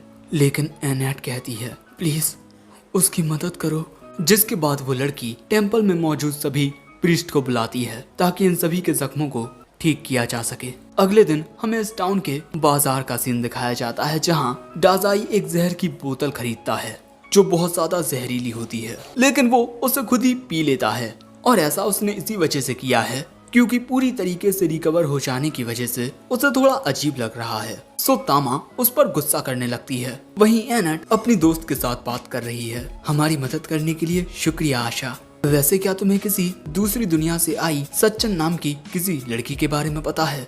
आशा कहती है, नहीं, वो हमारे टेम्पल में नहीं आई। लेकिन तुम मुझे ये बताओ कि आखिर तुम एक दूसरी दुनिया से आए आदमी के साथ क्यों घूम रही हो? जैसे ही मैंने सुना कि तुमने अपनी जॉब छोड़ दी, मुझे इस बात से काफी अच्छा लगा क्योंकि तुम इस काम के लिए कुछ ज्यादा ही प्योर थी। लेकिन अब तुम एक दूसरी दुनिया से आए आदमी के साथ घूम रही हो। दूसरी दुनिया से आने वाले लोग अच्छे दिल के नहीं होते। भगवान से उन्हें जो ताकतें मिलती हैं वो डीमन लॉर्ड को हराने के लिए होती हैं, लेकिन वो उन ताकतों का इस्तेमाल अपने मजे के लिए करते हैं। लेकिन तभी वहाँ एक अजीब सा आदमी आकर कहता है, तुम दोनों लड़ क्यों रही हो, मुझे ये आकर बताओ जरा। उसको इग्नोर करते हुए आशा कहती है, तुम उसके साथ घूमना बंद करो, समझी एनैट? लेकिन तभी वो आदमी कहता है, मैं जितना चाहे उतना इस दुनिया के पैसे को बना सकता हूँ, जिससे तुम जो चाहे वो खरीद सकती हो। लेकिन तभी आशा उन पैसों को उसी के मुंह पर मार देती है, जिस वजह से वो आदमी वहाँ से भाग जाता है। और आशा कहती है, देखा, दूसरी दुनिया से आए लोग ऐसे होते हैं। एनैट कहती है, लेकिन डाजाई बाकी सबसे अलग है। वो कहती है, नहीं, मैं उसे देखकर बता सकती हूँ कि वो तुम्हारे लिए खतरनाक है। सो एनैट कहती है, नहीं, डाजाई ने मुझे फिर से एक नई जिंदगी दी है। तभी डाजाई एनैट के पास आकर उससे एक ड्रग खरीदने के लिए पैसे मांगता है और वो खुशी खुशी उसे पैसे दे देती है, जो देख आशा को यकीन हो जाता है कि हाँ, ये तुम्हारे लिए सच में खतरनाक है। इसके बाद आशा कहती है, वैसे इसे देखकर लगता नहीं कि इसके पास कोई खास काबिलियत होगी। एनैट बताती है कि डाजाई के पास तो कोई काबिलियत ही नहीं है, लेकिन इसके बावजूद भी हमें बचाने के लिए उसने अपनी जान खतरे में डालकर डीमन लॉर्ड का सामना किया। लेकिन तभी आशा कहती है, ये तुम क्या कह रही हो? द रेथफुल डीमन लॉर्ड 7 दिन पहले ही एक दूसरी दुनिया के हीरो से हार चुका है। और इसके बाद हमें डीमन लॉर्ड का महल दिखाया जाता है, जहाँ राजगद्दी पर डीमन लॉर्ड की लाश होती है। और इसके बाद हम डीमन लॉर्ड वाल्डेरिया को देखते हैं, जो असली डीमन लॉर्ड की बेटी है। दूसरी ओर एनैट जब ये बात तामा को बताती है, तब उसे तो यकीन ही नहीं होता कि डीमन लॉर्ड हार चुका है। लेकिन एनैट यहाँ खुश होती है क्योंकि अब इनकी दुनिया में शांति फिर से लौट आएगी। लेकिन तभी टामा पूछती है कि अगर डीमन लॉर्ड 7 दिन पहले हार चुका है, तब वो कौन थी? और इसके अलावा डाजाई भी इस दुनिया में 7 दिन पहले ही आया था। लेकिन डीमन लॉर्ड के हार जाने के बाद भी डाजाई इस दुनिया में लाया क्यों गया? दूसरी ओर डाजाई काफी ज्यादा परेशान हो रहा था। वो कहता है, मैं वो शख्स हूँ जो अपनी जिंदगी एक कलम और कागज के बीच गुजारता था। तामा पूछती है, आपको क्या हो गया अब? वो बताता है, मैं इस दुनिया में आने के बाद इस दुनिया से रिलेटेड कुछ लिखने की कोशिश कर रहा हूँ, लेकिन मैं कुछ भी अच्छा नहीं लिख पा रहा। ये बातें सुन एनैट पूछती है, क्या आपने हमारी पहली मुलाकात के बारे में भी कुछ लिखा है? वो बताता है कि मैंने तुम्हारे बारे में कुछ नहीं लिखा है एनैट। और इस बात से एनैट को बहुत बुरा लगता है। इसके बाद डाजाई कहता है, अगर कुछ इंटरेस्टिंग हो तो उसे लिखने में मजा आता है। मैं उम्मीद करता हूँ कि जल्द ही मेरे साथ कुछ इंटरेस्टिंग हो। सो एनैट सजेस्ट करती है कि क्यों ना हम सभी टाउन में घूमने को चलें। और टाउन में आने के बाद एनैट डाजाई के लिए ये आर्मर खरीदती है, सिल्वर आर्मर। और इस आर्मर की खास बात यह है कि ये मैजिक स्पेल्स को डिफ्लेक्ट कर सकता है, यानी कि जब भी डाजाई पर कोई हमला होगा तो उस हमले का उस पर कोई असर होगा ही नहीं। लेकिन दोस्तों, डाजाई के लिए आर्मर बहुत बड़ा होता है। और इसके बाद एनैट डाजाई को इस आर्मर का हेड भी पहना देती है। अब बेचारा डाजाई बिल्कुल अकेला होता है क्योंकि एनैट और तामा शायद से कुछ खरीदने के लिए चली गई हैं। लेकिन इसके बाद यहाँ से आशा गुजरती है और वो डाजाई को उस आर्मर में देखकर हैरान हो जाती है। वैसे डासाई को देख वो कहती है, अच्छा हुआ तुम मुझे यहीं मिल गए, मैं तुम्हारे साथ कुछ बात करना चाहती हूँ। मेरी बात सुनो, दूसरी दुनिया से आए आदमी अब से एनेट मेरे साथ रहेगी। वो दिल की बहुत अच्छी है, इसीलिए आसानी से दूसरों पर भरोसा कर लेती है और एक दिन यही भरोसा उसके दुख का कारण बनेगा। इसीलिए उसकी दोस्त होने के नाते मैं उसे तुम्हारे साथ नहीं जाने दे सकती। सो डासाई कहता है, इस बात का फैसला एनेट खुद करेगी कि वो मेरे साथ आना चाहती है या नहीं, क्योंकि वो कोई ऐसा परिंदा नहीं है जो एक पिंजरे में कैद होकर जिए। सो आशा कहती है, मुझे तुम्हारी बातों पर जरा सा भी यकीन नहीं है। लेकिन तभी अचानक उसे एक भेड़िए की आवाज सुनाई देती है, जिसके बाद हम एक लड़के को देखते हैं जिसके आसपास कुछ भेड़िए होते हैं और इसके साथ वो आदमी भी होता है जिसे आशा ने मारकर भगा दिया था। और ये आदमी यहाँ जनता से कहता है, ये दूसरी दुनिया से आया वो हीरो है जो इस दुनिया को स्वर्ग बनाएगा, लॉर्ड सुजुकी। और अब सुजुकी कहता है, मेरी बात सुनो गाँव वालों, कुछ दिन पहले डीमन लॉर्ड हार चुका है कुछ हीरोज के द्वारा। अब इस दुनिया में चारों ओर शांति होगी। ये बातें सुन पूरी जनता खुशी के मारे उछलने लगती है। लेकिन तभी सुजुकी कहता है, तुम सभी को तुम्हारी खुशी लौटाने वाला कौन है? हम दूसरी दुनिया से आए हीरोज। हम अपनी जान खतरे में डालकर तुम सभी की हिफाजत करते हैं। इसी वजह से अब एक नए दौर का आरंभ होगा, एक ऐसा दौर जिसमें इस दुनिया पर दूसरी दुनिया से आए हीरोज का राज होगा। तभी ये मोटा कहता है, और इस टाउन पर राज करेंगे हमारे लॉर्ड सुजुकी, इसीलिए इनके सामने झुको। अब जनता को तो कुछ समझ ही नहीं आता। लेकिन तभी ये मोटा कहता है, लॉर्ड सुजुकी वो रही वो एल्फ जिसने मेरे खिलाफ हिंसा की। सो अब सुजुकी उसकी ओर जाने लगता है, तुमने दूसरी दुनिया से आए एक हीरो के खिलाफ हिंसा की? एनेट कहती है, नहीं ऐसा नहीं है, ये बस एक गलतफहमी है। लेकिन तभी सुजुकी एनेट के सिर पर हाथ रखता है और मुस्कुराता है। और इसके बाद वो एनेट पर अपनी पेट एबिलिटी का इस्तेमाल करता है, जिस वजह से एनेट की आत्मा एक पिंजरे में कैद हो जाती है और अब एनेट वहीं गिर जाती है। एनेट की आंखें काली पड़ चुकी हैं, जिस वजह से टामा इस मोटे से पूछती है, तुमने एनेट के साथ क्या किया? मोटा बताता है, लॉर्ड सुजुकी की स्किल पेट किसी को भी उनका गुलाम बना लेती है, यानी कि अब एनेट सुजुकी की गुलाम बन चुकी है। जो देख तामा गुस्से में इस मोटे को मारने ही वाली थी कि तभी सुजुकी उसके सिर पर भी हाथ रखकर उसे भी अपना गुलाम बना लेता है। चाहे वो इंसान हो या मॉन्स्टर, मेरी स्किल सबको मेरा गुलाम बना लेती है। लेकिन तभी आशा उसे आकर रोकती है, मैंने कभी तुम्हें अपनी स्किल का इस तरह से गलत इस्तेमाल करना नहीं सिखाया, तुम फिर भी मासूम लोगों के साथ ऐसा कर रहे हो। सो अब बाकी के लोग भी कहने लगते हैं कि हाँ तुम ऐसा नहीं कर सकते। सो अब सुजुकी कहता है, अगर तुम लोग मेरी बात नहीं मानोगे तो मैं तुम्हारे टाउन को तबाह कर दूंगा और अपना एक नया साम्राज्य बनाऊंगा। जिसके बाद सुजुकी के पेट्स लोगों पर हमला करना शुरू कर देते हैं। ये सब देख आशा सुजुकी को कमीना कहती है। वो कहता है, मुझे कमीना मत कहो, बल्कि मुझे हमारी पहली मुलाकात की तरह हीरो बुलाओ। वैसे मैं तुम्हारे चर्च का इस्तेमाल अपने कैसल के रूप में कर सकता हूँ। और इसके अगले सीन में हम देखते हैं कि सुजुकी के पेट्स ने पूरे टाउन में आग लगा दी है। लोग डर कर भाग रहे हैं और तभी अचानक तामा उस आर्मर पर हमले करने लगती है जिसमें डासाई होता है। लेकिन तामा के हमले आर्मर पर कोई असर नहीं करते। सो डासाई कहता है, एनेट ने सही कहा था, ये आर्मर मुझे हमलों से बचाएगा। लेकिन अगले ही पल में तामा बहुत जोर से एक मुक्का मारती है, जिस वजह से वो आर्मर टूट जाता है। लेकिन तभी एक टुकड़ा तामा के सिर में लगता है, जिससे वो वहीं गिर जाती है। और इसके बाद हमारा प्यारा डासाई तामा को एक ड्रम में डाल देता है और उस पर लिख देता है, जंगली बिल्लियों से बच कर रहिए। लेकिन तभी अचानक वहाँ आशा आकर गिरती है। डासाई उसे हेलो कहता है, लेकिन तभी आशा उससे कहती है, ये देखो तुम्हारी ही तरह एक दूसरी दुनिया से आए आदमी ने ये सारी तबाही मचाई है। वो अपनी ताकत का इस्तेमाल अपनी सेल्फिश डिजायर्स को पूरा करने के लिए कर रहा है। लेकिन जब वो इस दुनिया में आया था तब वो ऐसा नहीं था, वो बहुत कमजोर और शर्मीला था। लेकिन तभी अचानक डासाई इन बातों को अपनी बुक में लिखने लगता है। तुम्हारी ये बातें बहुत ज्यादा इंटरेस्टिंग हैं, मैं उसके बारे में बहुत कुछ लिख सकता हूँ। कहाँ है वो? आशा बताती है कि वो चर्च की ओर गया है। सो अब डासाई वहाँ जाने लगता है। लेकिन आशा कहती है, तुम्हारे पास कोई ताकत नहीं है, तुम उसका सामना नहीं कर पाओगे। लेकिन डासाई कहता है, मुझे एक फीलिंग आ रही है कि अब जाकर मैं अपने मास्टरपीस को लिख पाऊंगा। उसकी बात सुन आशा कहती है, मैं भी तुम्हारे साथ चलूंगी, इसके बाद ये दोनों चर्च तक पहुंच जाते हैं, लेकिन आशा फिर से डाजाई से कहती है, तुमने उसकी ताकत देखी है, तुम उसका सामना चाहकर भी नहीं कर पाओगे। अगर तुम बिना किसी प्लान के अंदर जाओगे तो उसके बीस्ट तुम्हें चीर फाड़ देंगे। लेकिन तभी वो डाजाई के हाथ में जहर की बोतल देखती है, जिस वजह से उसे लगता है कि डाजाई इस जहर का इस्तेमाल सुजुकी के बीस्ट के खिलाफ करेगा। लेकिन डाजाई तो उस जहर को पी लेता है, जो देख आशा डाजाई से कहती है, हम दोनों अंदर पीछे के दरवाजे से जाएंगे, यही सही रहेगा। लेकिन अचानक ही डाजाई दरवाजे को खोल देता है, हेलो कोनिचिवा, और बेचारी आशा का पोपट हो जाता है। इसके बाद ये दोनों अंदर आते हैं, जहाँ एक गद्दी पर सुजुकी बैठा हुआ था।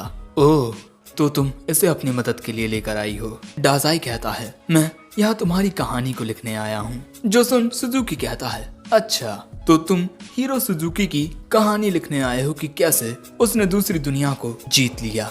डाजाई कहता है, नहीं, ये कहानी एक ऐसे आदमी की होगी जो अपनी औकात से ज्यादा ताकत पाकर बेकाबू हो गया। अब ये बात सुन सुजुकी अपने बीस्ट मॉन्स्टर्स को उठाते हुए कहता है, तुमने हीरो की बेइज्जती करके गलती की है, जिसकी सजा मौत है। और अगले ही पल में सुजुकी के बीस्ट डाजाई पर हमला कर देते हैं।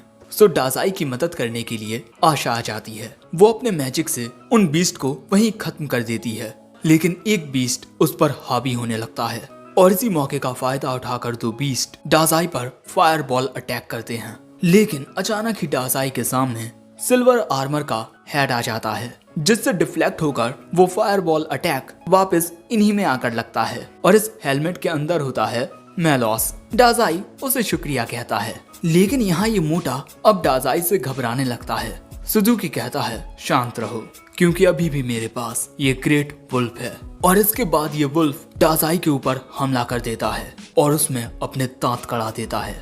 लेकिन अगले ही पल में डाजाई की बॉडी में मौजूद जहर इस वुल्फ के अंदर आने लगता है, जिस वजह से वो वुल्फ वहीं गिरकर मर जाता है। और ये देख कि एक हाई वुल्फ कितनी आसानी से मर गया, ये मोटा बहुत ज्यादा घबरा जाता है और वहां से डरकर भाग जाता है। वहीं आशा डाजाई के जख्म को ठीक करने लगती है, लेकिन इतना सब होने के बाद भी सुजुकी हार नहीं मानता और अपने ट्रम्प कार्ड एनेट को बाहर निकालता है। एनेट की हालत देख आशा भी घबरा जाती है और अब सुजुकी कहता है, इन दोनों को खत्म कर दो। और इसके बाद एनेट एक खंजर निकाल लेती है और अगले ही पल में आशा के ऊपर हमला कर देती है, जिस वजह से आशा काफी दूर फेंक जाती है। और इसके बाद वो डाजाई से कहती है, हमें यहाँ से भागना होगा, इस वक्त हम एनेट का सामना नहीं कर पाएंगे। लेकिन तभी डाजाई आगे बढ़ते हुए कहता है, एनेट इतनी भी कमजोर नहीं है जितना तुम सोचते हो। सो सुजुकी कहता है, जो कोई भी एक बार मेरी स्किल पैड के कंट्रोल में आ जाता है, उसके बाद उसका फिर से होश में आना नामुमकिन है। अब ये लड़की जिंदगी भर मेरी गुलामी करेगी। डाजाई एने के करीब आकर कहता है, इस बात का फैसला ये खुद करेगी, ना कि तुम। मैं जानता हूँ एनेट, तुम कोई ऐसा परिंदा नहीं हो जो एक पिंजरे में कैद रहोगी। और अगले ही पल में हम देखते हैं कि एनेट का एक हाथ डाजाई पर हमला करने से उसे रोक रहा था, जो देख सुजुकी कहता है, ये तुम क्या कर रही हो, जल्दी से उसे खत्म कर दो। लेकिन तभी हम एनेट को देखते हैं, यानी उसकी आत्मा, जो हमेशा से एक अंधेरी जगह में एक पिंजरे में कैद रहती आई है। लेकिन डाजाई ने उसकी जिंदगी में आकर उसे आजादी और रोशनी दोनों दी हैं। और अगले ही पल में एनेट उस खंजर को अपने ही पैर में मार लेती है और सुजुकी की कैद से आजाद हो जाती है। और इसके बाद डाजाई उसे थाम लेता है और आशा से एनेट के जख्मों को ठीक करने को कहता है, जिसके बाद आशा एनेट के जख्म को हील करने लगती है। और वहीं सुजुकी को अपनी आंखों पर यकीन नहीं हो रहा था कि एक लड़की उसकी कैद से बाहर आ गई, जिसके बाद वो बिना कुछ सोचे समझे उसी खंजर को उठाता है और खुद को उससे खत्म करने ही वाला था कि तभी एक हाथ उसे ऐसा करने से रोक देता है। और ये होता है डाजाई। डाजाई के हाथ से खून बहने लगता है और वो कहता है, मैं अभी तुम्हें मरने नहीं दे सकता, चलो अब मुझे अपनी कहानी बताओ। लेकिन यहाँ सुजुकी बहुत घबराया हुआ होता है और अचानक ही हमें सुजुकी की कहानी बताई जाती है, जहाँ उसकी क्लास के बच्चे उसे बहुत ज्यादा बुली किया करते थे। वो उसके पैसे छीनकर उसे मारते थे। उसकी जिंदगी हमेशा से ऐसी थी, उससे ताकतवर हर एक शख्स उसे अपना गुलाम बनाता था। उसने अपनी ऐसी जिंदगी को कई दफा खत्म करने की कोशिश की है, लेकिन कभी उसमें इतनी हिम्मत नहीं आई। और एक रात घर जाते हुए रास्ते में एक शराबी उसे धक्का देकर उसी पर चिल्लाने लगता है, और बेचारे सुजुकी में कुछ कहने की हिम्मत नहीं होती। लेकिन जैसे ही वो आगे बढ़ता है, एक ट्रक आकर उसमें टक्कर मार देता है, जिसके बाद वो आशा के मंदिर में दूसरी दुनिया में पहुंचता है और वो उसे बताती है कि उसे एक हीरो बनने के लिए चुना गया है और उसे अपनी ताकत का इस्तेमाल डीमन लॉर्ड को हराने के लिए करना होगा। जिसके बाद सुजुकी हिम्मत करते हुए कुछ मॉन्स्टर्स को अपना पेट बनाता है और अपने पेट्स की मदद से वो दूसरे बुरे मॉन्स्टर्स से फाइट भी करता है और अपनी ताकत से वो काफी खुश होता है। लेकिन जब वो टाउन में आता है तब लोग उसे देखकर डरने लगते हैं और उसकी बुराई करने लगते हैं। और जब रास्ते में कोई उससे टकराता है तब वो उस पर ही चिल्लाता है, जिस वजह से उसे अपनी पिछली जिंदगी की याद आती है। और इसके बाद से ही सुजुकी बुरा बनने लगता है, क्योंकि चाहे वो दुनिया हो या ये दुनिया, हर कोई उस पर अपनी ताकत दिखाता है। इसीलिए अब वो भी इस दुनिया पर अपनी ताकत दिखाएगा। और अब प्रेजेंट में वो कहता है, चाहे मैं किसी भी दुनिया में चला जाऊं, मैं बस एक कमजोर और बेवकूफ लड़का रहूंगा। लेकिन तभी डासाई कहता है, तुम पर लिखी मेरी कहानी पूरी हुई। एक ऐसे दुखी लड़के की कहानी जो दूसरी दुनिया में आने के बाद भी कुछ नहीं कर सका, ना ही एक हीरो बन सका और ना ही एक विलन। और ये सब हुआ उसके खुद की कमजोरियों की वजह से। मैं इस कहानी को नाम दूंगा नो लॉन्गर हीरोइक, नहीं। और इसके बाद वो अपने खून से लिखता है, इसका नाम होगा no longer allowed in another world. और अगले ही पल में डासाई की किताब बहुत ग्लो करने लगती है और उस किताब के पन्ने फटकर सुजुकी को घेर लेते हैं। और डासाई कहता है, शुक्रिया सुजुकी, तुम्हारी बदौलत मैं एक ऐसी कहानी लिख सका जिससे मुझे सुकून मिला। लेकिन इसे एक मास्टरपीस नहीं कहा जा सकता। और इसके बाद वो एक पेज को पकड़कर उसे फाड़ देता है। और इसके बाद अगले ही पल में कुछ अजीब होता है। सुजुकी को घेरे हुए सारे पन्ने अचानक ही चलने लगते हैं और उसके नीचे एक सर्कल अपीयर होता है, जिसे देख आशा और एनेट कहती हैं कि अरे ये तो वो मैजिक सर्कल है जो तब अपीयर होता है जब दूसरी दुनिया से कोई आता है। लेकिन आखिर ये सुजुकी के नीचे क्यों अपीयर हो रहा है? और अगले ही पल में हम देखते हैं कि उस मैजिक सर्कल से बहुत तेज रोशनी निकलती है। और इसके बाद जब ये सब कुछ थमता है तब हम देखते हैं कि सुजुकी यहाँ से गायब हो चुका है। आशा को यकीन ही नहीं होता कि एक दूसरी दुनिया से आया शख्स अपनी दुनिया में वापस लौट गया। और तभी एनेट बताती है कि पहले डासाई की कोई ताकत दिखाई नहीं दे रही थी, लेकिन अब उसकी स्किल दिखाई दे रही है, स्टोरी टेलिंग, जिसे देख आशा समझ जाती है कि ये एक ऐसी यूनिक स्किल है जो सिर्फ दूसरी दुनिया से आए लोगों के खिलाफ ही अपीयर होती है। इसका मतलब डासाई को दूसरी दुनिया से इस दुनिया में दूसरी दुनिया के लोगों से लड़ने के लिए बुलाया गया है। लेकिन तभी डासाई वहाँ लेट कर कहता है, मैं फिर से एक मास्टरपीस नहीं लिख पाया। क्या मुझे कोई ऐसा मिलेगा जिसके जरिए मैं एक मास्टरपीस लिख सकूं? वहीं दूसरी ओर सुजुकी के जाने से उसके टेम्ड बीस्ट फिर से नॉर्मल हो जाते हैं और तामा भी उस डिब्बे में से बाहर निकलती है और चिल्लाते हुए कहती है, आखिर मैं इसके अंदर क्या कर रही थी? और इसके अगले सीन में हम डासाई को एक नई चमकती हुई कब्र में देखते हैं और ये कब्र उसने आशा से कहकर मंगवाई है। लेकिन इसके बाद वो एनेट से कहती है, मुझे तुमसे कुछ बात करनी है। और इसके बाद वो उससे कहती है, डासाई को इस दुनिया में एक बहुत ही जरूरी किरदार निभाने के लिए बुलाया गया है, जिससे इस दुनिया का भविष्य तय होगा। लेकिन तुम्हारे आगे का सफर बहुत ही मुश्किल भरा होने वाला है, इसीलिए मैं चाहती हूँ कि तुम उसे अच्छे से सपोर्ट करो। ये बात सुन एनेट खुश होकर कहती है, हाँ मैं करूंगी। और इसके बाद एनेट और तामा फिर से डासाई को खींचने के लिए तैयार हो जाती हैं। लेकिन तभी आशा डासाई से पूछती है, क्या सुजुकी ऐसा इसीलिए बन गया था क्योंकि इस दुनिया ने उसे इतनी ज्यादा ताकत दी थी जितनी उसके काबू के बाहर थी? क्या वो फिर से अपनी दुनिया में जाकर वो दुख भरी जिंदगी जी रहा होगा? डासाई कहता है, इस दुनिया के सुजुकी द हीरो की कहानी खत्म हो चुकी है, लेकिन उसकी अपनी दुनिया में उसकी कहानी तो अभी शुरू हुई है। अब ये उस पर निर्भर करता है कि वो अपनी कहानी को मास्टरपीस बना पाता है या नहीं।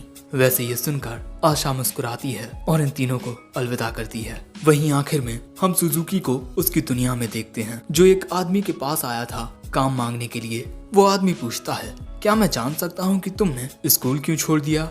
लेकिन तभी अचानक सुजुकी को उसने जो किया वो सब याद आता है। सो तभी वो आदमी कहता है, अगर तुम नहीं बताना चाहते तो मत बताओ, वैसे तुम कल से काम पर आ सकते हो। इसके बाद सुजुकी अपने घर के लिए निकल पड़ता है और रास्ते में अचानक ही बर्फ गिरने लगती है। और बस इसी के साथ ये एपिसोड एंड हो जाता है। इस एपिसोड की शुरुआत में हमें सोवरेन रिलीजियन का सीन दिखाया जाता है, जहाँ के चर्च में हम देखते हैं कि अचानक ही आशा सम्मान होती है उसके अलावा वहाँ पर एक और पुजारी था, इसका नाम वोल्फ है। आशा उससे कहती है, तुम फिर से शराब पी रहे हो? वो ये कहते हुए शराब पीने लगता है, मैं हमेशा ही शराब पीता हूँ। तुम्हारी किस्मत बहुत अच्छी है जो तुम इंसानों के बीच रहती हो। मेरी जिंदगी तो किसी बुरे ख्वाब की तरह हो गई है जहाँ मुझे हर वक्त ड्वार्फ्स के साथ डील करनी पड़ती है। लेकिन तभी वहाँ एक और पुजारी जो कि एक गॉब्लिन होता है आकर कहता है, आपको किसी भी नस्ल के बारे में ऐसा नहीं कहना चाहिए। पुजारी वोल्फ कहता है, अरे हाँ, मैं तो भूल ही गया था कि आप कोई एल्फ नहीं हैं, बल्कि पुजारी बनने वाले पहले गॉब्लिन हैं। जिस पर गॉब्लिन कहता है, हर एक जाति में अच्छे और बुरे लोग होते हैं, जैसे कि एल्फ्स में भी कुछ ऐसे लोग होते हैं जो अच्छे कहलाने के लायक नहीं होते। उसकी ये बात सुन वोल्फ उस पर चिल्लाना शुरू कर देता है और उनकी इस बहस से आशा का दिमाग खराब होने लगता है। लेकिन तभी यहाँ इस मंदिर के पुजारी कार्डिनल मिलर आते हैं। इसके बाद ये सभी एक साथ बैठ जाते हैं मीटिंग करने के लिए। कार्डिनल मिलर ने इन सभी को यहाँ पर बुलाया होता है, लेकिन मीटिंग के शुरू होने से पहले ही वहाँ पर एक और पुजारन आती है, लेकिन सीढ़ियाँ उतरते वक्त वो वहीं गिर जाती है। लेकिन इसके बाद वो फिर से अपनी टोपी पहनती है और बाकी सबसे अपनी ऐसी हरकत की वजह से माफी मांगती है। मिलर बताते हैं कि ये एस्टन टेम्पल की नई पुजारन है और ये लड़की एनेट की रिप्लेसमेंट है। और वो सभी को बताती है, मेरा नाम एरिया है, मुझ में अनुभव की थोड़ी कमी है, इसीलिए मुझे आप सभी के सपोर्ट की जरूरत है। और वो बताती है कि उसके वहाँ रिपोर्ट करने जैसी कोई बात नहीं है। लेकिन वो ये बताना भूल जाती है कि किंग ऑफ रॉथ की बेटी ने अब राजगद्दी संभाल ली है और इस वजह से वो मिलर से माफी भी मांगती है। इसके बाद ये गॉब्लिन बताता है, मैं एल्टॉन हूँ वियटन टेम्पल से और मेरे राज्य में चारों ओर सुख शांति बनी हुई है और इस वक्त हमें किसी भी परेशानी का सामना नहीं करना पड़ रहा। और इसके बाद ये बताते हैं, मैं हूँ वोल्फ ड्रीटन टेम्पल से और मेरे राज्य में पानी की थोड़ी दिक्कत है, लेकिन उसे संभालने में हमें ज्यादा दिक्कत नहीं हो रही। मिलर कहता है, मैंने सुना है कि वहाँ ड्वार्फ कुछ मांग कर रहे हैं। वोल्फ कहता है, वो सब फालतू की बातें हैं क्योंकि उनमें दिमाग ही नहीं है। और इसके बाद आशा कहती है, मैं स्वीडन टेम्पल से आशा और मेरे राज्य में कुछ दिन पहले एक दूसरी दुनिया से आया आदमी चारों ओर तबाही मचा रहा था और इस वक्त हम उस टाउन को फिर से बना रहे हैं जहां उसने तबाही मचाई थी। अब ये बात सुन मिलर कहते हैं, आज मैंने दूसरी दुनिया से आए लोगों के बारे में ही चर्चा करने के लिए ये मीटिंग रखी है। जैसा कि मैं तुम सभी को बता चुका हूँ कि कुछ दिन पहले दूसरी दुनिया से आए लोगों के एक ग्रुप ने डीमन लॉर्ड को खत्म कर दिया है और इसीलिए पॉप ने डिसाइड किया है कि दूसरी दुनिया से जुड़े वो समनिंग सर्कल जो दूसरी दुनिया से इस दुनिया में लोगों को लाते हैं उन्हें अभी सील कर दिया जाएगा। ये सुन वोल्फ कहता है, अब हमें उन दूसरी दुनिया से आए लोगों को संभालने की कोई जरूरत नहीं होगी। लेकिन मिलर इन सबको बताते हैं कि जिन 7 दूसरी दुनिया से आए लोगों ने डीमन लॉर्ड को हराया था, अब उन्हीं ने डीमन लॉर्ड की गद्दी को हथिया लिया है और उन्होंने पॉप को एक मैसेज के जरिए बताया है कि अब से पूरी दुनिया पर उनका राज होगा। ये सुन आशा पूछती है, तो पॉप का क्या कहना था? मिलर बताते हैं कि इस वक्त वो बहुत ज्यादा परेशान हैं क्योंकि उसे लगता था कि दूसरी दुनिया से आए लोग वो एंजल्स होते हैं जो हमारी दुनिया को बचाने के लिए आए हैं। लेकिन बेचारा वो क्या जानता था कि दूसरी दुनिया से आए लोग दगाबाज निकलेंगे और इसीलिए अब ये कहने में कोई बुराई नहीं कि अब हमारा सामना दूसरी दुनिया से आए लोगों के खिलाफ होने वाला है। जिन 7 लोगों ने इस दुनिया को बचाया था अब वही इस दुनिया को तबाह करना चाहते हैं और अब दूसरी दुनिया से आए लोगों ने तबाही मचाना भी शुरू कर दिया है। और डीमन लॉर्ड की बेटी वॉल्डेल्डिया जो डीमन लॉर्ड के कैसल से भाग निकली थी, हम उसे भी अनदेखा नहीं कर सकते। लेडीज एंड जेंटलमैन, अब हमारी इस दुनिया में एक नए दौर की शुरुआत होने जा रही है और इस नए दौर में हमें अपनी दुनिया को बचाना होगा। वोल्फ कहता है, लेकिन हम इतनी सारी दिक्कतों का सामना कैसे करेंगे क्योंकि अब दूसरी दुनिया से आए लोग इनके दुश्मन बन गए हैं और इसी बात को लेकर हर कोई परेशान होता है। लेकिन तभी आशा को डाजाई की याद आती है जिसने किस तरह सुजुकी को उसकी दुनिया में वापस भेज दिया था और इसीलिए वो कहती है, उन लोगों को हराने का एक रास्ता है। मैं अपने राज्य में एक दूसरी दुनिया से आए आदमी से मिली थी और उसके पास एक ऐसी ताकत है जिससे वो दूसरी दुनिया से आए लोगों को उनकी दुनिया में वापस भेज सकता है। ये बात सुन सभी लोगों के होश उड़ जाते हैं और तभी वहाँ एक शख्स आते हुए कहता है, क्या ये सच है आशा? और उसे देखते ही सभी लोग उसके सामने झुक जाते हैं और ये आदमी आशा से कहता है, तुम मुझे उस आदमी के बारे में और बताओ। वहीं दूसरी ओर हमें डीमन लॉर्ड का कैसल दिखाया जाता है और हम यहाँ एक लड़की को देखते हैं जो आसमान की ओर देखकर कोई गाना गुनगुना रही थी। सो तभी एक आदमी उससे कहता है, तुम फिर से अपने प्यार को याद कर रही हो। और इसके बाद वो आदमी शराब के प्यालों में शराब को डालते हुए कहता है, हमारे साथी अलग अलग राज्यों की ओर निकल चुके हैं और हम यहीं रहकर ये देखेंगे कि अब इस दुनिया के साथ क्या होता है। वैसे दोस्तों, यही लड़की सच्चन है, हमारे डासाई का प्यार। वहीं दूसरी ओर डासाई, तामा और एनेट शाम होते होते एक टाउन में पहुंच जाते हैं और ये तीनों आज रात यहीं रुकेंगे। और दोस्तों, डासाई की कब्र को खींचने की वजह से तामा ने जो मेहनत की है उससे उसका लेवल 17 हो गया है, लेकिन इस बात से उसे कुछ ज्यादा खुशी नहीं होती। लेकिन इसके बाद एनेट देखने लगती है कि यहाँ इन्हें रात गुजारने के लिए इन यानी कि होटल कहाँ मिलेगा। तभी एक लड़का उससे कहता है कि उसे इन उस ओर मिलेगी। वैसे क्या तुम तीनों ट्रैवलर्स हो? अगर तुम चाहो तो मैं तुम्हें ऐसी जानकारी दे सकता हूँ जो तुम्हारे लिए काफी यूजफुल होगी। और इसके बाद वो इन दोनों को हीरो इंट्रोडक्शन सर्विस के बारे में बताता है, जहाँ दूसरी दुनिया से आए लोग उन लोगों की पार्टी का हिस्सा बन जाएंगे जिनके पास एक्सपीरियंस की कमी होती है और उनके सफर में वो हीरो उनकी हिफाजत करेंगे। लेकिन दूसरी दुनिया के हीरो ये शब्द सुनकर तामा के जहन में इन दोनों का ख्याल आता है। वो लड़का कहता है, जो सोचना है जल्दी सोचो, मैं तुम्हारी मुलाकात एक दूसरी दुनिया से आए शख्स से करवा सकता हूँ, बस 40,000 रुपए लगेंगे। और इतने पैसे देने के लिए एनेट बहुत ही आसानी से तैयार हो जाती है। सो तामा उससे कहती है कि क्या तुम्हारा दिमाग खराब हो गया है? जिस पर एनेट कहती है, डासाई की सुरक्षा के लिए इतना तो करना ही पड़ेगा। लेकिन तभी वो लड़का कहता है, इस आदमी की मौत के बाद भी तुम दोनों इसकी डेड बॉडी की हिफाजत करना चाहती हो, आप बहुत महान हो। लेकिन तभी डासाई कब्र से बाहर आकर कहता है, माफ करना बच्चे, लेकिन मैं जिंदा हूँ। और बस यही सुनकर वो लड़का बहुत डर जाता है। डासाई कहता है, मैंने कहा ना मैं जिंदा हूँ। और तभी तामा उसे बताती है कि ये आदमी भी एक हीरो है। लेकिन वो लड़का कहता है कि हीरोज इतने डरावने नहीं लगते। और इसके बाद वो जल्दी से एनेट से पैसे लेकर वहां से जाते हुए कहता है, मेरा नाम नीर है, मैं जल्दी तुम्हारे पास एक असली हीरो को लेकर आऊंगा। और इस बात से अब तामा तो खुश होती है कि अब इनकी पार्टी को एक हीरो ज्वाइन करेगा और इसी वजह से अब तामा को डासाई की कब्र नहीं खींचनी पड़ेगी। लेकिन काफी रात हो जाने के बाद भी नीर वापस नहीं आता और इनके अंदर ये तीनों अभी भी उसके आने का इंतजार कर रहे थे। इनकी मालकिन पूछती है, तुम लोग कमरा बुक करने वाले हो या नहीं? एनेट कहती है, हम किसी के आने का इंतजार कर रहे हैं। लेकिन डासाई कहता है, वो लड़का अब वापस नहीं आने वाला। ये बात सुन इनकी मालकिन कहती है, कहीं तुमने नीर नाम के किसी लड़के को पैसे तो नहीं दिए? वो बताती है कि वो लड़का ऐसे ही लोगों को उल्लू बनाकर उनके पैसे ले लेता है। बेचारी एनेट लुट गई, बर्बाद हो गई। वो औरत कहती है कि उसने आपको बेवकूफ बना दिया है, बेचारी एनेट। और इसी वजह से तामा एनेट को गहरी सांसें लेने को कहती है। लेकिन यहाँ डासाई पूछता है कि आखिर ये नीर है कौन? वो बताती है, वो एक अनाथ लड़का है और वो दूसरों को बेवकूफ बनाकर उनके पैसे लेकर अपनी जिंदगी गुजारता है और ऐसा कोई नहीं है जो उसको सही राह दिखा सके। कभी कभी तो मुझे उस पर बहुत दया आती है। अक्सर वो जिन हीरोज की बात करता है वो इस दुनिया में एग्जिस्ट ही नहीं करते, क्योंकि अगर हीरोज होते तब वो उसे बचाते।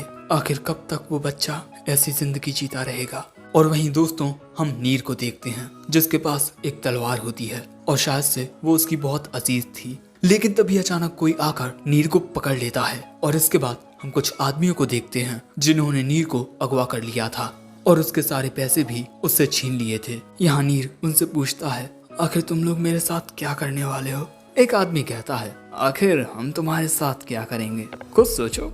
सो नीर कहता है, मेरे दूसरी दुनिया के दोस्त मुझे कुछ नहीं होने देंगे। उसकी बातें सुन ये तीनों हंसते हुए कहते हैं, हम ही दूसरी दुनिया से आए हीरोज हैं। और अब उन्हें ऐसे देख नीर हक्का पक्का रह जाता है। यहाँ एक लड़के के पास एक बहुत ही ज्यादा खतरनाक हथियार होता है जो एक ड्रैगन के स्किल्स को भी भेद कर रख सकता है। और इसके बाद ये मोटा नीर को पकड़ के कहता है, ये बच्चा एक चोर है तो इसे क्या सजा दी जाए? चलो तुम्हें मौत की सजा देते हैं ताकि तुम दूसरी दुनिया में किसी हीरो से मिल सको। और वो आदमी नीर को अपने हथियार से मारने ही वाला था कि तभी डासाई वहाँ आकर उसके हाथ की दिशा को जरा मोड़ देता है, जिस वजह से उसका वो हमला इस मोटे के पैर में आकर लगता है। और इसके बाद डासाई उनसे कहता है, तुम जैसे लोगों को हीरोज नहीं कहा जा सकता और तुम्हें बच्चों से झूठ नहीं कहना चाहिए। डासाई को देख ये आदमी उसे एनालाइज करने की कोशिश करता है और वो अपने बॉस को बताता है कि ये भी एक दूसरी दुनिया का है, लेकिन ये तो बहुत ही ज्यादा कमजोर है और साथ ही पॉइजन भी। ये बात सुन इनका बॉस कहता है, अरे इसने तो हमें डरा ही दिया था और हमें डराने की सजा इसे मौत मिलती है। लेकिन उसके ये अल्फाज सुनते ही डाजाई कहता है, क्या कहा तुमने? और बस इसके अगले ही पल में डाजाई की एचपी जो कि पहले 1 थी अब वो बहुत तेजी से इंक्रीज करने लगती है। और ऐसा इसी वजह से है क्योंकि इस वक्त डाजाई कुछ ज्यादा ही एक्साइटेड हो गया है। और यहाँ डाजाई कहता है, तुम मुझ पर अपने उस तीर से वार करना चाहते हो, है ना? तो लो, बिल्कुल इस दिल पर निशाना लगाना। और डाजाई को यहाँ देख इन दोनों की फट रही थी और इसीलिए ये दोनों अपने साथी को लेकर यहाँ से भाग जाते हैं। उनके भागने के बाद डाजाई कहता है कि अरे ये तो भाग गए। लेकिन तभी नीर पूछता है, क्या तुम एक हीरो हो? डाजाई कहता है, नहीं, मैं कोई इतना महान शख्स नहीं हूँ। और इसके बाद वो जाते हुए कहता है, दूसरों को धोखा सिर्फ जवान लोग देते हैं, लेकिन तुम तो अभी भी एक बच्चे हो, तुम्हें बड़ों जैसी हरकतें नहीं करनी चाहिए, इसीलिए अभी सिर्फ अपने बचपने को जियो। और इसके बाद डाजाई वहाँ से चला जाता है बिना नीर की रस्सियाँ खोले। वैसे अब हमें अगले दिन का सीन दिखाया जाता है जहाँ पर तामा और एनेट जाने के लिए तैयार होते हैं। लेकिन तभी तामा देखती है कि डाजाई झपकियां मार रहा है। सो एनेट पूछती है कि कल रात आप कहाँ गए थे? कहीं आप किसी औरत के साथ तो नहीं थे? लेकिन यहाँ डाजाई मुस्कुराने लगता है, जिस वजह से एनेट को और भी ज्यादा पीड़ा होने लगती है। लेकिन डाजाई अपनी कब्र में वापस लेट जाता है। लेकिन तभी नीर वहाँ आकर कहता है, अब हमें आगे बढ़ना चाहिए। उसे देखते ही तामा उस पर चिल्लाना शुरू कर देती है, हमारे पैसे वापस करो झूठे। वो कहता है, मैंने झूठ नहीं कहा था, मैंने कहा था कि मैं तुम्हारे पास एक हीरो को लेकर आऊंगा।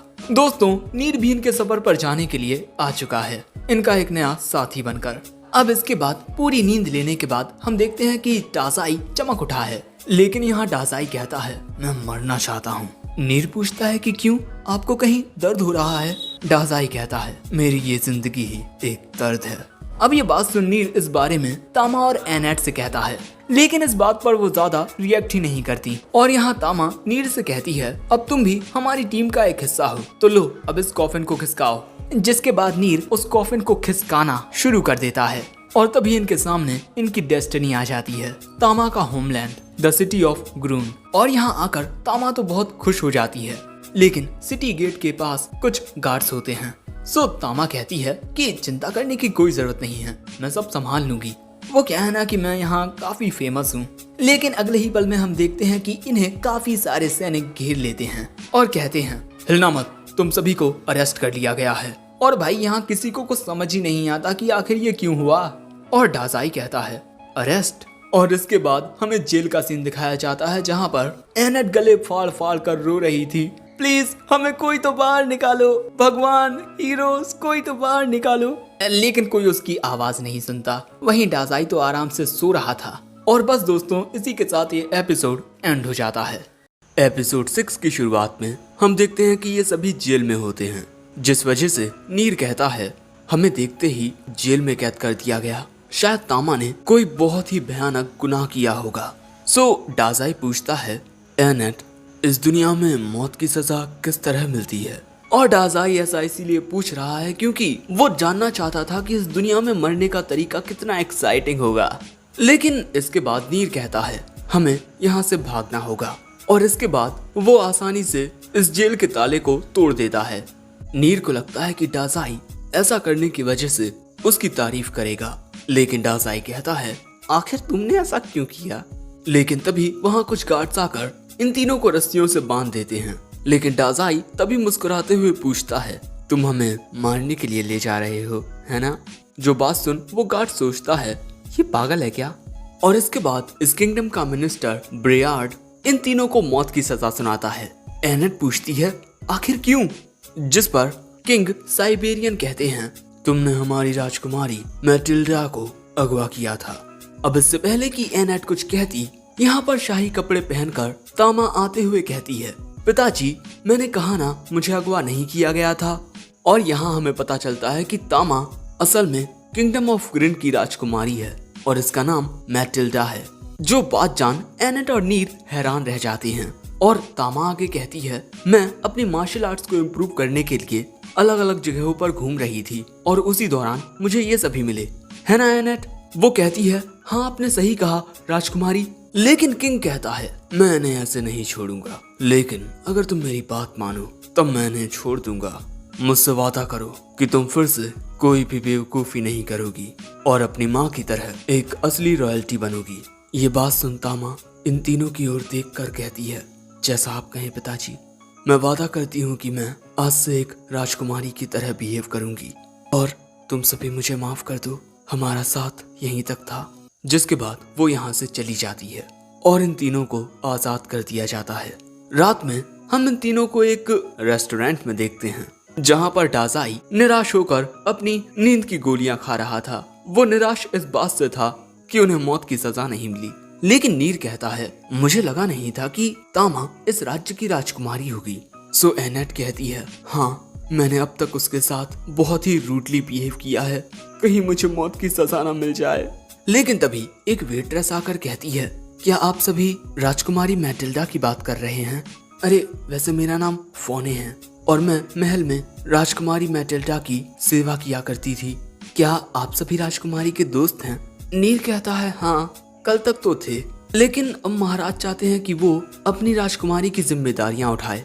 लेकिन तभी डाजाई कहता है मिस फोने, मुझे लगता है कि आप प्रिंसेस मैटिल्डा के बारे में बहुत कुछ जानती हैं। क्या आप मुझे बता सकती हैं? जब मैं पहली बार तामा से मिला था तब उसे एक ट्री मॉन्स्टर ने कैप्चर कर लिया था और अब अपने राज्य में आने के बाद उसके ही पिता उसे इस तरह महल में कैद रखना चाहते हैं। उसके बारे में जानने की मेरी इच्छा अब बहुत बढ़ गई है। लेकिन ये दोनों कहते हैं वो एक राजकुमारी है, शायद से हमें उसके पास्ट के बारे में नहीं जानना चाहिए। लेकिन डाजाई कहता है मेरे लिए वो सिर्फ तामा है, ना कि कोई राजकुमारी। और इसके बाद फोने इन्हें वो सब कुछ बताने के लिए राजी हो जाती है जो भी वो जानती है। दूसरी ओर तामा या कहें मैटिल्डा याद करती है कि किस तरह नीर और एनेट ये बात जान हैरान हो गए थे कि वो एक राजकुमारी है, लेकिन डाजाई नहीं। लेकिन तभी अचानक मैटिल्डा को एक शख्स दिखाई देता है और अचानक ही एक हमले से महल का एक बहुत बड़ा हिस्सा तबाह हो जाता है, जो देख तामा हैरान रह जाती है। और इस धमाके की वजह से किंग अपने कुछ सैनिकों के साथ आते हैं। वो देखते हैं कि राजगद्दी पर एक आदमी बैठा हुआ है और वो कहता है ये वो राज्य है जहाँ पर डेमी ह्यूमंस रहते हैं, लेकिन मैंने अब तक किसी भी डेमी वुमन को नहीं खाया है, उनका स्वाद कैसा होता होगा? किंग पूछते हैं तुम कौन हो? मेरा नाम काइबारा है, मैं उन हीरोज में से एक हूँ जिन्होंने डार्क लॉर्ड को हराकर इस दुनिया को बचाया, लेकिन अब मुझे लोग the fallen angel of gluttony के नाम से जानते हैं। किंग कहते हैं तुम तो 7 फॉलन एंजल्स में से एक हो, है ना? तुम यहाँ क्या कर रहे हो? मैं इस पूरे राज्य को खाने के लिए आया हूँ। जिसके बाद काइबारा के पीछे एक बहुत बड़ा मुंह अपीयर हो जाता है। लेकिन तभी कुछ सैनिक कहते हैं तुम गलत जगह पर आ गए हो, हमारे राज्य में बहुत माहिर योद्धा हैं। लेकिन जैसे ही वो उस पर हमला करने के लिए जाते हैं, काइबारा की ग्लटनी उन सभी को खा जाती है। इनका स्वाद इतना अच्छा नहीं है, मैं जो खाता हूँ मैं वही बनता हूँ और मुझे खाने के लिए सिर्फ औरतें चाहिए, डेमी वुमेन्स का नर्म और स्वादिष्ट मांस। अब किंग कहते हैं मैं इस राज्य का राजा हूँ और मैं तुम्हें यहाँ तबाही नहीं मचाने दूंगा। और अब किंग खुद काइबारा का सामना करेंगे। ये देख काइबारा अपनी ग्लटनी से किंग की ओर हमला करता है, लेकिन किंग एक बड़े से पत्थर से उस हमले को रोक लेते हैं और इसके बाद काइबारा के करीब आकर उसके ऊपर थंडर बोल्ट का यूज करते हैं, जिससे काइबारा दर्द की वजह से चीखने चिल्लाने लगता है। मजाक कर रहा हूँ यार। और इसके बाद वो किंग को दूर धकेल देता है। तुम्हारे उस हमले से कोई भी नॉर्मल इंसान मर जाता, लेकिन मेरी बॉडी बहुत ज्यादा टफ है क्योंकि मैंने काफी सारे गोलेम्स को खाया है। ये देख किंग अपनी अल्टीमेट टेक्निक का यूज करते हैं और काइबारा की ओर जाते हुए कहते हैं तुमने मेरे आदमियों को मारा है, इसीलिए मैं तुम पर कोई रहम नहीं करूंगा। और इसके बाद किंग अपनी अल्टीमेट पावर को रिलीज करते हुए काइबारा पर हमला करने ही वाले थे कि तभी वहाँ मैटिल्डा आ जाती है। लेकिन वो काइबारा को देख घबरा जाती है। ये तो वही है जिसे मैंने कुछ देर पहले देखा था। पिताजी, मैं भी इस लड़ाई में आपका साथ दूंगी। लेकिन उसे रोकते हुए किंग कहते हैं तुम्हें क्या लगता है तुम लियोन को रिप्लेस कर पाओगी? दूसरी ओर फोने इन सभी को बताती है प्रिंसेस मैटिल्डा का एक ट्विन ब्रदर भी था, उसका नाम लियोन था और वही हमारे राज्य की राजगद्दी को संभालने वाला था। और राज्य में भी हर किसी को यकीन था कि राजकुमारी और राजकुमार एक साथ मिलकर इस राज्य में शांति बनाए रखेंगे। लेकिन 10 साल पहले एक तूफानी रात में एक एक्सीडेंट में प्रिंस लियोन और क्वीन लापामा की मौत हो गई। उन दोनों की मौत से महाराज को एक बहुत बड़ा सदमा लगा और वो एक लंबे वक्त तक उन दोनों की मौत का अफसोस करते रहे।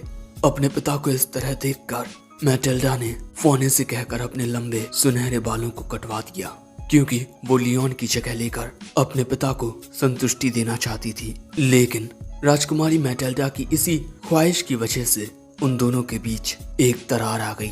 वहीं किंग की बात ना मानकर मैटिल्डा काईबारा पर हमला करने के लिए जाती है और अगले ही पल में हम देखते हैं कि काईबारा की ग्लटनी मैटिल्डा को बस खाने ही वाली थी। लेकिन तभी किंग आकर उसे वहां से दूर कर देते हैं। लेकिन वो ग्लटनी किंग का एक हाथ खा जाती है और ये देख काईबारा कहता है, वाह, तुम दोनों के बीच कितना प्यार है। लेकिन महाराज, शायद से अब आप अपनी अल्टीमेट टेक्निक का यूज नहीं कर पाएंगे। और राजकुमारी, माफ करना, मैंने तुम्हारे पिता का हाथ खा लिया। ये देख मैटिल्डा को बहुत गुस्सा आता है और वो बेकाबू हो जाती है। लेकिन तभी मिनिस्टर ब्रेयार्ड आकर उसे बेहोश करके वहां से ले जाते हैं। और ये देख काईबारा कहता है, अरे मेरी मेन डिश तो भाग गई, चलो मैं उसे बाद में खाऊंगा। लेकिन अब मैं इस बुड्ढे का क्या करूं? वैसे इसका स्वाद भी ठीक ही है।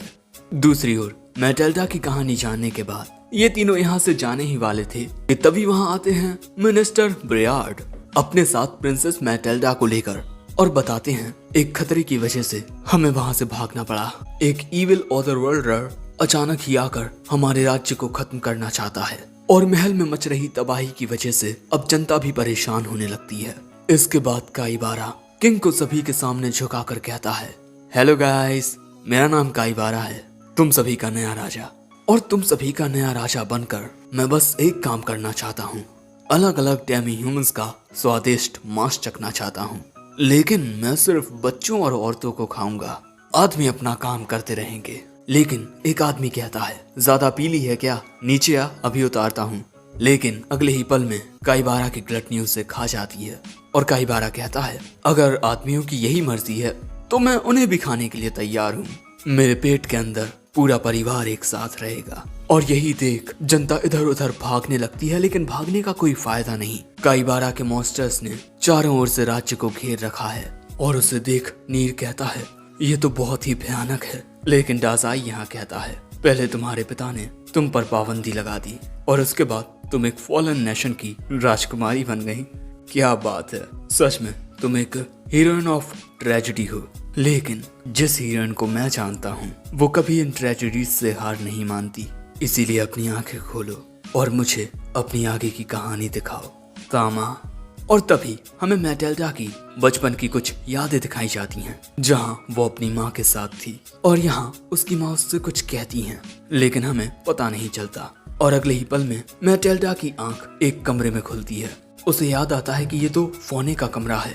जिसके बाद वो कमरे से बाहर आती है और उसे ये सब दिखाई देते हैं। और अब मिनिस्टर ब्रेयार्ड उसे बताते हैं, उस आदमी ने रॉयल कैपिटल पर कब्जा कर लिया है और अब वो हमारे राज्य के नागरिकों को खाना चाहता है और उसने महाराज का एक हाथ भी खा लिया है। सो मैटिल्डा गुस्से में वहां से जाने लगती है कि तभी ब्रेयार्ड उसे रोक देता है और फोने भी उससे कहती है कि महाराज तक उसे नहीं हरा सके तो आप कैसे। वो कहती है, मेरे पिता मुझे बचाने की वजह से हारे हैं, लेकिन राज्य के लोगों की हिफाजत करना मेरी जिम्मेदारी है। मैं इस परेशानी का सामना खुद करूंगी। लेकिन तभी एनेट कहती है, मुझे पता है कि तुम्हारे भाई और माँ के साथ क्या हुआ था। मुझे बहुत पहले इसकी न्यूज मिली थी, लेकिन मुझे पता नहीं था कि वो तुम्हारी माँ और भाई थे। मैंने सुना था कि उनकी मौत पर राज्य का हर एक सदस्य रोया था और ये बात सिद्ध करती है कि इस राज्य के लोग यहाँ की रॉयल्टी को कितना पसंद करते हैं। लेकिन अगर तुम हार मान गई तो लोगों की आखिरी उम्मीद भी टूट जाएगी। इसीलिए इसमें हम तुम्हारा साथ देंगे। और तुम जानती हो ना, हमारे पास एक सीक्रेट तरीका है जिससे हम दूसरी दुनिया के लोगों को हरा सकते हैं। बात हो रही है डाजाई की और डाजाई अब बाकी सबके साथ काईबारा का सामना करने के लिए जाने लगता है। और ये देख ब्रेयार्ड कहता है, आपके पास बहुत ही अच्छे दोस्त हैं राजकुमारी। लेकिन महल के पास पहुंचते ही इनका सामना 2 गेटकीपर्स से होता है। अब इससे पहले कि एनेट कुछ करती, डाजाई आगे आकर कहता है, हम यहाँ पर भोजन बनकर आए हैं नए किंग की स्पीच ने मेरे दिल को छू लिया और मैं उनका भोजन बनकर ही मरना चाहता हूँ। जाओ महाराज से जाकर कहो कोई ऐसा आया है जो उनका भोजन बनना चाहता है। वैसे मैं एक इंसान हूँ। ये बातें सुन ये दोनों मॉन्स्टर्स आपस में बातचीत करने लगते हैं, जिससे डाजाई को गुस्सा आ जाता है। और अगले सीन में हम एनेट और नीर को जेल के अंदर देखते हैं। इनके साथ ही डाजाई भी होता है। लेकिन तभी डाजाई नीर से कहता है, चलो कमाल के वॉरियर अपना जलवा दिखाओ। और वो उसकी टोपी में से एक छोटा सा तार निकालता है। दूसरी ओर ब्रियार्ड राजकुमारी के लिए सूप पीने के लिए लाता है, लेकिन राजकुमारी तो वहाँ होती ही नहीं। दूसरी ओर हम काइबारा को राजगद्दी पर देखते हैं, जो सोच रहा था कि पहले उसे क्या खाना चाहिए। लेकिन तभी ये दोनों मॉन्स्टर उसे आकर बताते हैं, एक इंसान आया है जो आपका भोजन बनना चाहता है। लेकिन तभी अचानक कोई आकर एक मॉन्स्टर को दूर फेंक देता है और दूसरे को वहीं गिरा देता है। और ये होती है मैटेल्डा। उसे देख किंग कहते हैं, बेवकूफ। और काइबारा कहता है, आखिर तुम आ ही गई, मेरी सबसे प्यारी डिश डेमी प्रिंसेस। एपिसोड 7 की शुरुआत में हमें मैटेल्डा का पास्ट दिखाया जाता है, जहां छोटी मैटेल्डा देख रही थी कि किस तरह उसके पिता उसके भाई लियोन की ट्रेनिंग करा रहे हैं, क्योंकि अगला राजा बनने के लिए लियोन को और भी ज्यादा ताकतवर बनना पड़ेगा। लेकिन तभी उसके पिता मैटेल्डा को देख कहते हैं, तुम ये क्या कर रही हो? वो कहती है, पिताजी मुझे भी ताकतवर बनना है। और उसके ऐसे बार बार कहने की वजह से किंग को गुस्सा आ जाता है। तुम एक राजकुमारी हो, इसीलिए अपने कमरे में जाकर एक राजकुमारी के तौर तरीके सीखो। जो बात सुन मैटेल्डा गुस्सा हो जाती है और इसके बाद अपनी माँ से कहती है, मुझे पिताजी बिल्कुल पसंद नहीं, वो मुझे लड़ना सिखाते ही नहीं। ये बात सुन उसकी माँ उससे कुछ कहती हैं, लेकिन हमें फिर से पता नहीं चलता कि वो क्या कहती हैं। और अब प्रेजेंट में मैटेल्डा काइबारा से कहती है, मैं तुम्हें खुद अपने हाथों से हराऊंगी। जो बात सुन काइबारा कहता है, मारना ही पड़ेगा। और ये कहने के बाद काइबारा मैटेल्डा पर जाकर एक लाइटनिंग अटैक करता है, जिससे वो काफी दूर फेंक जाती है और काफी ज्यादा इंजर्ड हो जाती है। दोस्तों ये टेक्निक मैटेल्डा के पिता की टेक्निक है, लेकिन काइबारा की ग्लटनी जब भी किसी को खाती है तो उसकी स्किल्स काइबारा के पास आ जाती हैं। अब वक्त आ गया है कि मैं तुम्हें तुम्हारे ही पिता की टेक्निक के जरिए मारूं। वहीं दूसरी ओर ये तीनों जेल से बाहर निकलकर मैंशन में आ जाते हैं। और दोस्तों यही था डाजाई का मास्टर प्लान कि वो उन मॉन्स्टर्स को बेवकूफ बनाकर महल के अंदर आ जाएगा। लेकिन यहाँ से डाजाई काइबारा के पास ना जाकर एक कमरे में आता है, और ये कमरा मैटेल्डा की माँ का होता है। और डाजाई यहाँ आकर चीजों को देखने लगता है। नीर कहता है, आखिर आप ये क्या कर रहे हैं? हमें काइबारा को हराने के लिए जाना चाहिए। लेकिन तभी डाजाई कहता है, ये लॉक नहीं खुल रहा, तो यहाँ तुम अपनी स्किल का कमाल दिखाओ। और ये बात सुन नीर भी खुश हो जाता है, जिसके बाद वो एक ड्रॉर को खोलता है जिसमें एक किताब होती है, और उसे देख डाजाई मुस्कुराता है।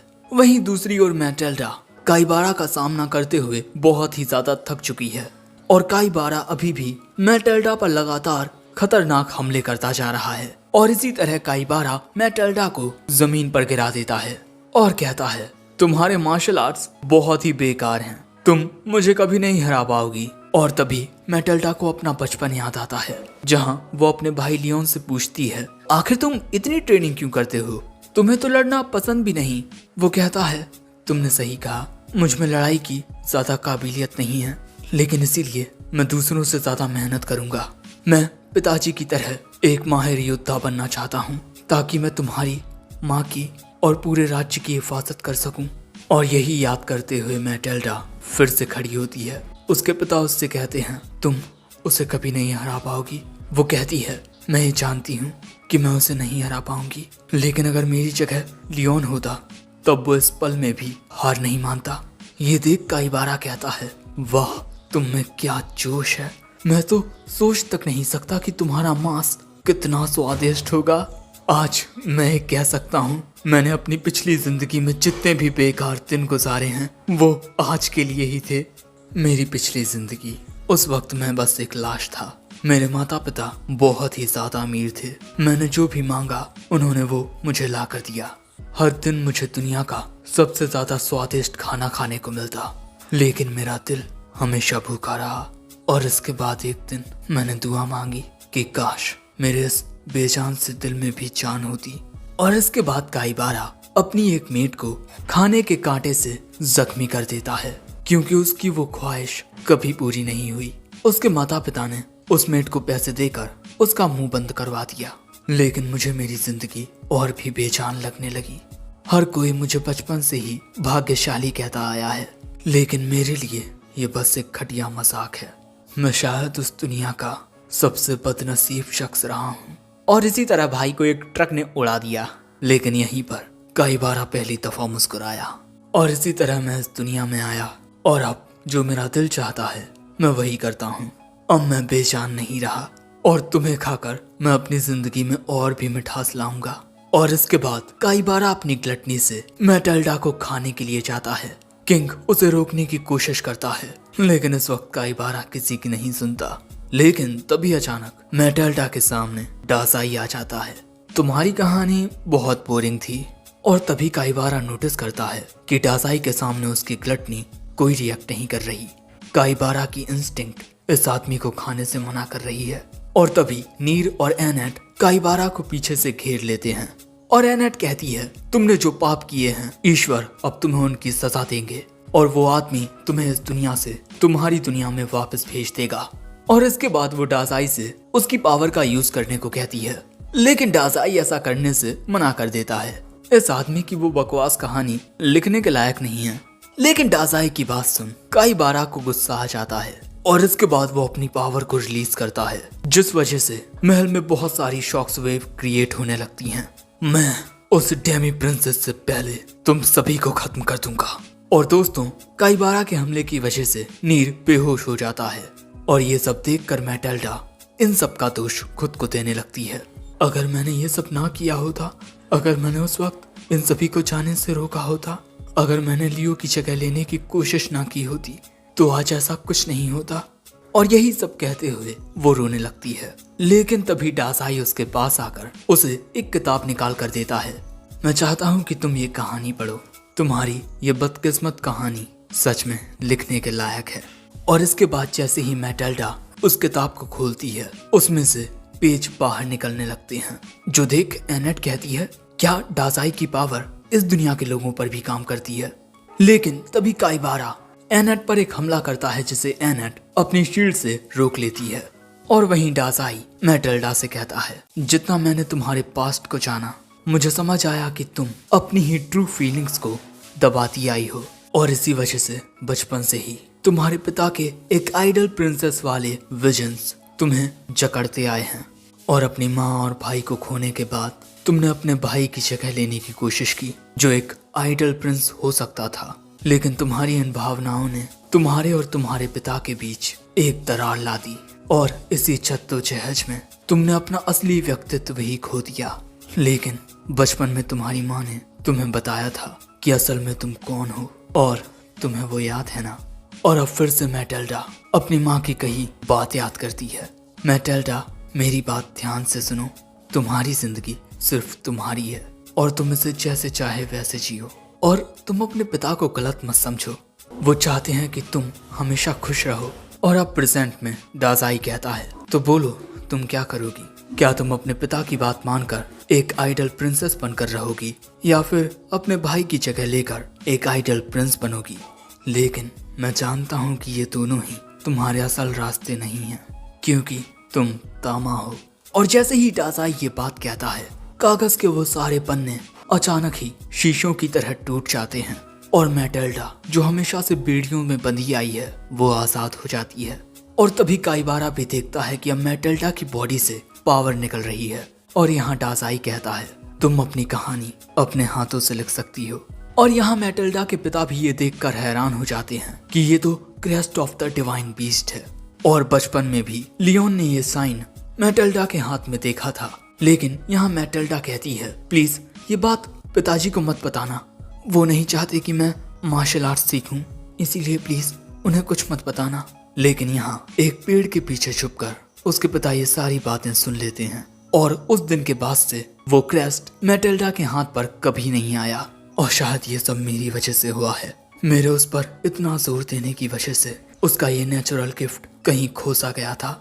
मुझे माफ कर दो मैटेल्डा, तुम्हारा पिता तुम्हें समझ नहीं सका, लेकिन तुम्हारी माँ वो शुरुआत से ही तुम्हें बहुत अच्छे से समझती आई है। लेकिन ये देख काइबारा कहता है, अगर ये कोई मांगा या एनिमे होता तो शायद अपनी पावर अवेकन करने के बाद तुम मुझे हरा सकती थी। लेकिन क्या है ना मेरी शान, मैं एक शिकारी हूँ और तुम्हारा मेरे हाथों मरना तय है। लेकिन डासाई कहता है, जिस तरह उम्मीद हमारी ताकत बढ़ाती है वैसे ही निराशा हमें धोखे में रखती है। लेकिन अगर निराशा में हमें एक भी उम्मीद की किरण दिखती है तो वो भी जिंदगी जीने की वजह बन सकती है। और इसके बाद मैटेल्डा अपनी न्यू अवेकन पावर्स के साथ काइबारा पर हमला करने के लिए जाती है। काइबारा को लगता है कि वो यहाँ आसानी से मैटेल्डा को हरा देगा, लेकिन मैटेल्डा यहाँ उस पर भारी पड़ने लगती है। और इसके बाद वो काइबारा पर एक ऐसा हमला करती है जिससे काइबारा की बॉडी बहुत ही ज्यादा इंजर्ड हो जाती है और काइबारा को यकीन नहीं होता कि यहाँ वो हार चुका है। यार यकीन तो मुझे भी नहीं होता, अचानक से ही कुछ ज्यादा ही ओवर पावर्ड कर दिया है ना। देख लो भैया मैटेल्डा को, साइतामा की नई चाची। वैसे इस ताकत का इस्तेमाल करने से मैटेल्डा थक कर गिरने ही वाली थी कि तभी किंग आकर उसे संभाल लेते हैं और इसके बाद एनेट उसके पास आकर उसके घावों को हील करने लगती है। और तभी डासाई किंग को उनकी वाइफ की वो किताब देता है और यहाँ किंग एक पिता होने के नाते डासाई का शुक्रिया अदा करते हैं अब तक उनकी बेटी की हिफाजत करने के लिए। और यहाँ ब्रेयार्ड ये देखकर हैरान हो जाता है कि मैटेल्डा ने काइबारा को हरा दिया, लेकिन मैटेल्डा की अल्टीमेट टेक्निक किंग्स फैंग अभी भी इनकम्प्लीट है। लेकिन तभी अचानक काइबारा की बॉडी एक मॉन्स्टर में तब्दील हो जाती है, जो देख सभी लोग घबरा जाते हैं। अरे मैं फिर से जिंदा हो गया, मुझे तो उन हीरोज ने मार दिया था। हाँ अब मुझे समझ आया। हे, क्या मैंने तुम सभी को कहा था कि मैं उन 7 हीरोज में से एक हूँ जिन्होंने डीमन लॉर्ड को हराया था? लेकिन वो क्या है कि मैंने छुपकर डीमन किंग के मांस का एक टुकड़ा खा लिया था और अब मुझे मेरी बॉडी में बहुत ही ज्यादा ताकत महसूस हो रही है और अब मैं तुम सभी को खत्म कर दूंगा। लेकिन अगले ही पल में ये लड़की आकर उसके गर्दन काट देती है और काइबारा का सिर दूर जाकर गिरता है। दोस्तों यह है डीमन किंग की बेटी और इसी के पीछे आता है इसका ड्रैगन। काइबारा उसे देख कहता है, तुम तो डीमन लॉर्ड की बेटी हो ना, तुम अभी भी जिंदा हो। वैसे मैं तुम्हें बताना चाहता हूँ तुम्हारा पिता काफी स्वादिष्ट था। लेकिन ये बात सुन वालडेलिया अपनी डार्क पावर से काइबारा के सिर को धूल बना देती है और उसकी ताकत देख सभी हैरान रह जाते हैं और घबरा भी जाते हैं। लेकिन तभी वालडेलिया के पास डासाई आ जाता है, उसे देख ये कहती है, आखिर तुम अभी भी जिंदा कैसे हो? लेकिन डासाई कहता है, तुमने अपने पिता के एक खूनी को मार दिया, क्या अब तुम्हें अच्छा लग रहा है? ये बात सुन वालडेलिया ये कहकर वहां से चली जाती है कि अगली बार मैं तुम्हें मार दूंगी। लेकिन उसके जाने के बाद डासाई कहता है, अगर सोचा जाए तो वो भी एक दुखी आदमी था जो बस रास्ता भटक गया था और भले से ही उस लड़की ने अपने पिता के एक हत्यारे को मारकर अपना बदला ले लिया हो, लेकिन उसकी आंखों से अब तक वो दुख खत्म नहीं हुआ। एक दिन मैं उसकी कहानी जरूर लिखना चाहूंगा। अब अगले दिन हमें दिखाया जाता है कि महल को फिर से बनाया जाने लगा है और यहाँ फोने एनेट से कहती है, रॉयल कैपिटल और हम सभी को बचाने के लिए शुक्रिया। वो कहती है, कोई बात नहीं। इसी के अलावा दोस्तों तामा यहीं रहकर अपने पिता का साथ देगी। दूसरी ओर हम तामा को देखते हैं, लेकिन तभी उसके पिता आकर कहते हैं, ये कमरा सिर्फ उन लड़कियों के लिए है जिनमें औरतों की नजाकत होती है। तुम जैसे एक टॉमबॉय के लिए ये कमरा नहीं बना। तुम्हें अपने साथियों के पास वापस जाना चाहिए और मैं अभी इतना भी कमजोर नहीं पड़ा कि मुझे एक बच्ची की मदद लेनी पड़े। लेकिन अपना सफर खत्म करने के बाद यहाँ वापस लौट कर आना, समझी मैटेल्डा? ये बात सुन मैटेल्डा मुस्कुराती है और इसके बाद अपने कपड़े बदलने लगती है। कपड़े बदलने के बाद वो खिड़की से बाहर निकल जाती है और अपने पिता से जाते हुए कहती है, मैं एक बहुत ज्यादा ताकतवर मार्शल आर्टिस्ट बनकर ही वापस लौटूंगी। लेकिन इसके बाद ब्रेयार्ड किंग के पास आकर कहता है, तो तुमने अपनी बेटी से अलविदा कह दिया? वो कहता है, हाँ मैंने उसे अच्छे से अलविदा कहा है। और इसके बाद किंग अपने पास से मैटेल्डा की माँ की किताब निकालता है और अपनी बीबी और बेटे को याद करता है। दूसरी ओर ये तीनों सफर पर आगे बढ़ रहे थे। सो तभी डासाई कॉफिन से बाहर निकल के कहता है, नीर तुम्हें सही से कॉफिन को खींचना नहीं आता। सो नीर कहता है, अगर ऐसी बात है तो आप चलते क्यों नहीं? सो डासाई कहता है, मुझे चलने की जरूरत नहीं पड़ने वाली। और तभी डासाई के पीछे से आती है तामा और तामा को आते हुए देख ये दोनों भी बहुत खुश हो जाते हैं। और बस इन सभी की इस मुलाकात के साथ ये एपिसोड यहीं खत्म होता है। एपिसोड 8 की शुरुआत में ये सभी एक गांव के पास पहुंचते हैं जिसमें एक बहुत ही बड़ा पेड़ लगा हुआ था और इसी वजह से ये सभी बहुत ज्यादा खुश होते हैं। लेकिन डाजाई बस अपनी गोलियां खा रहा था। वैसे दोस्तों, ये पेड़ इस दुनिया का सबसे बड़ा पेड़ है, ग्रुन्स फेमस वर्ल्ड ट्री। और इस पेड़ के पास पहुंचते ही इन सभी को एक अलग ताजगी महसूस होती है और ये पेड़ इसके पास आने वाले हर एक शख्स को प्रोटेक्शन देता है। और ये पेड़ टोनजिको टाउन के बेहद करीब है, इसीलिए हमेशा इस टाउन में बहुत शांति बनी रहती है। इसीलिए हमें इस पेड़ को विजिट करना चाहिए। लेकिन यहाँ तामा को गुस्सा आ जाता है क्योंकि ये सारी बातें वो डाजाई को बताना चाहती थी और इसीलिए वो एनेट पर गुस्सा उतारने लगती है। शाम होते होते ये सभी टाउन में पहुंच जाते हैं। यहाँ आते ही ये लोग एक बोट को देखते हैं। टोनेरिको में आपका स्वागत है। ये वो टाउन है जो नेचर से प्यार करता है। लेकिन तभी हम देखते हैं कि यहाँ पर तो एक कसिनो खुला है और इस कसिनो में जो भी लोग आते हैं वो अपना पैसा हार जाते हैं और यहाँ के लोग बड़ी अजीब सी हरकतें कर रहे हैं जो देख तामा को यकीन नहीं होता कि क्या सच में यही टाउन ऑफ टोनेरिको है। डाजाई कहता है शायद से यही इस टाउन की सच्चाई है। लेकिन इसके बाद डाजाई को एक झटका लगता है क्योंकि उसकी सारी नींद की गोलियां खत्म हो चुकी हैं। वहीं एनेट कहती है हमें इस टाउन के मेयर से जाकर बात करनी चाहिए। लेकिन बेचारा डाजाई गोलियां खत्म होने के बाद वो जमीन के कंकड़ पत्थर उठाकर खाने लगता है। वैसे इसके बाद हम इन सभी को मेयर यानी मुखिया के साथ देखते हैं और वो इन्हें बताते हैं कि हमारे इस टाउन पर हमेशा से इस महान पेड़ की ब्लेसिंग्स बनी हुई हैं। लेकिन कुछ महीने पहले कुछ दूसरी दुनिया से आए लोग इस टाउन में रहने के लिए आ गए और उन्होंने यहाँ पर एक जुए का अड्डा खोल लिया, जिसके बाद से यहाँ पर जुआ खेलने के लिए बहुत अजीब लोग आने लगे और हमारी जिंदगी से शांति गायब हो गई। और इसके बाद मुखिया इन्हें उस महान पेड़ की एक पत्ती दिखाते हैं जो अब मुरझाने लगी है क्योंकि ये महान पेड़ दिन ब दिन कमजोर होता जा रहा है। शायद से इस महान पेड़ की आत्मा दूसरी दुनिया से आए लोगों के ये गलत काम करने की वजह से उदास हो गई है। लेकिन मैं तुमसे मदद मांगना चाहूंगा, प्लीज उस महान पेड़ को बचाने में हमारी मदद करो। लेकिन डाजाई कहता है मुझे इस वक्त इन गोलियों की जरूरत है। लेकिन तभी वहाँ एक आदमी आकर कहता है मैंने तुम्हारी बातें सुन ली हैं, मैं उस महान पेड़ को बचाऊंगा। वैसे मैं यामाडा हूँ, दूसरी दुनिया से आया हुआ, लेकिन मैं दूसरों जैसा नहीं हूँ। मैं सच में इस दुनिया में शांति बनाए रखना चाहता हूँ और एक दूसरी दुनिया का होने के नाते मैं ये नहीं देख सकता कि दूसरी दुनिया से आए लोग इस दुनिया में तबाही मचाएं। इसीलिए मैं आपकी मदद करूंगा। उसकी बातें सुन एनेट कहती है ठीक है मिस्टर यामाडा, हम एक साथ मिलकर इस टाउन और उस महान पेड़ को बचाएंगे। लेकिन तभी वो देखती है कि डाजाई तो यहाँ पर है ही नहीं। दोस्तों, काफी देर से वो नींद की गोलियां ना खाने की वजह से डाजाई की बॉडी रिकवर होने लगी है, लेकिन यही डाजाई को पसंद नहीं आ रहा। लेकिन तभी डाजाई को एक गुफा नजर आती है जिसमें से डाजाई को पाप की गंध आती है। गुफा के अंदर डाजाई देखता है कि यहाँ पर सुट्टेबाजी चल रही है और यही जगह डाजाई को बहुत पसंद आती है। क्या आप लोग मुझे भी सुट्टा लगाने देंगे? लेकिन तभी एक खूबसूरत सा हाथ आकर डाजाई को छूता है और इसके बाद एक खूबसूरत सी लड़की डाजाई से कहती है शायद से आप यहाँ नए आए हैं, चलिए मैं आपको एक मजेदार जगह लेकर चलती हूँ। अगले सीन में हम देखते हैं कि उस बड़े कसिनो के बगल में एक छोटा सा घर होता है। उस घर के अंदर इस लड़की ने एक बार खोल रखा है जहाँ डाजाई शराब पी रहा था और यहाँ डाजाई कुछ ज्यादा ही शराब पी रहा था। वो लड़की पूछती है आखिर आप उस गुफा में क्या कर रहे थे? जो लोग उस महान पेड़ की पत्तियों के दर्द को कम करने वाले असर के दीवाने हो जाते हैं वही उस गुफा में जाते हैं। डाजाई कहता है मैं एक बहुत ही जरूरी चीज को खो चुका हूँ, इसीलिए उसे खोने के बाद मैं और स्वस्थ होता जा रहा हूँ और यही मुझे पसंद नहीं। ये बात सुन वो लड़की डाजाई से उसका नाम पूछती है। वो कहता है लोग मुझे डाजाई कहकर बुलाते हैं। और अब वो लड़की कहती है अगर तुम चाहो तो मैं तुम्हारी रात को बहुत रंगीन बना सकती हूँ। मैं एक डांसर हूँ, मेरा नाच देखना चाहोगे? डाजाई कहता है पता नहीं लोगों को नाच देखने में क्या मजा आता है। लेकिन इसके बावजूद भी वो लड़की डाजाई को अपना नृत्य दिखाने लगती है। गिटारिस्ट अपना गिटार बजा रहा था और उसी की रिदम पर मोहतरमा अपने ठुमके लगा रही थी।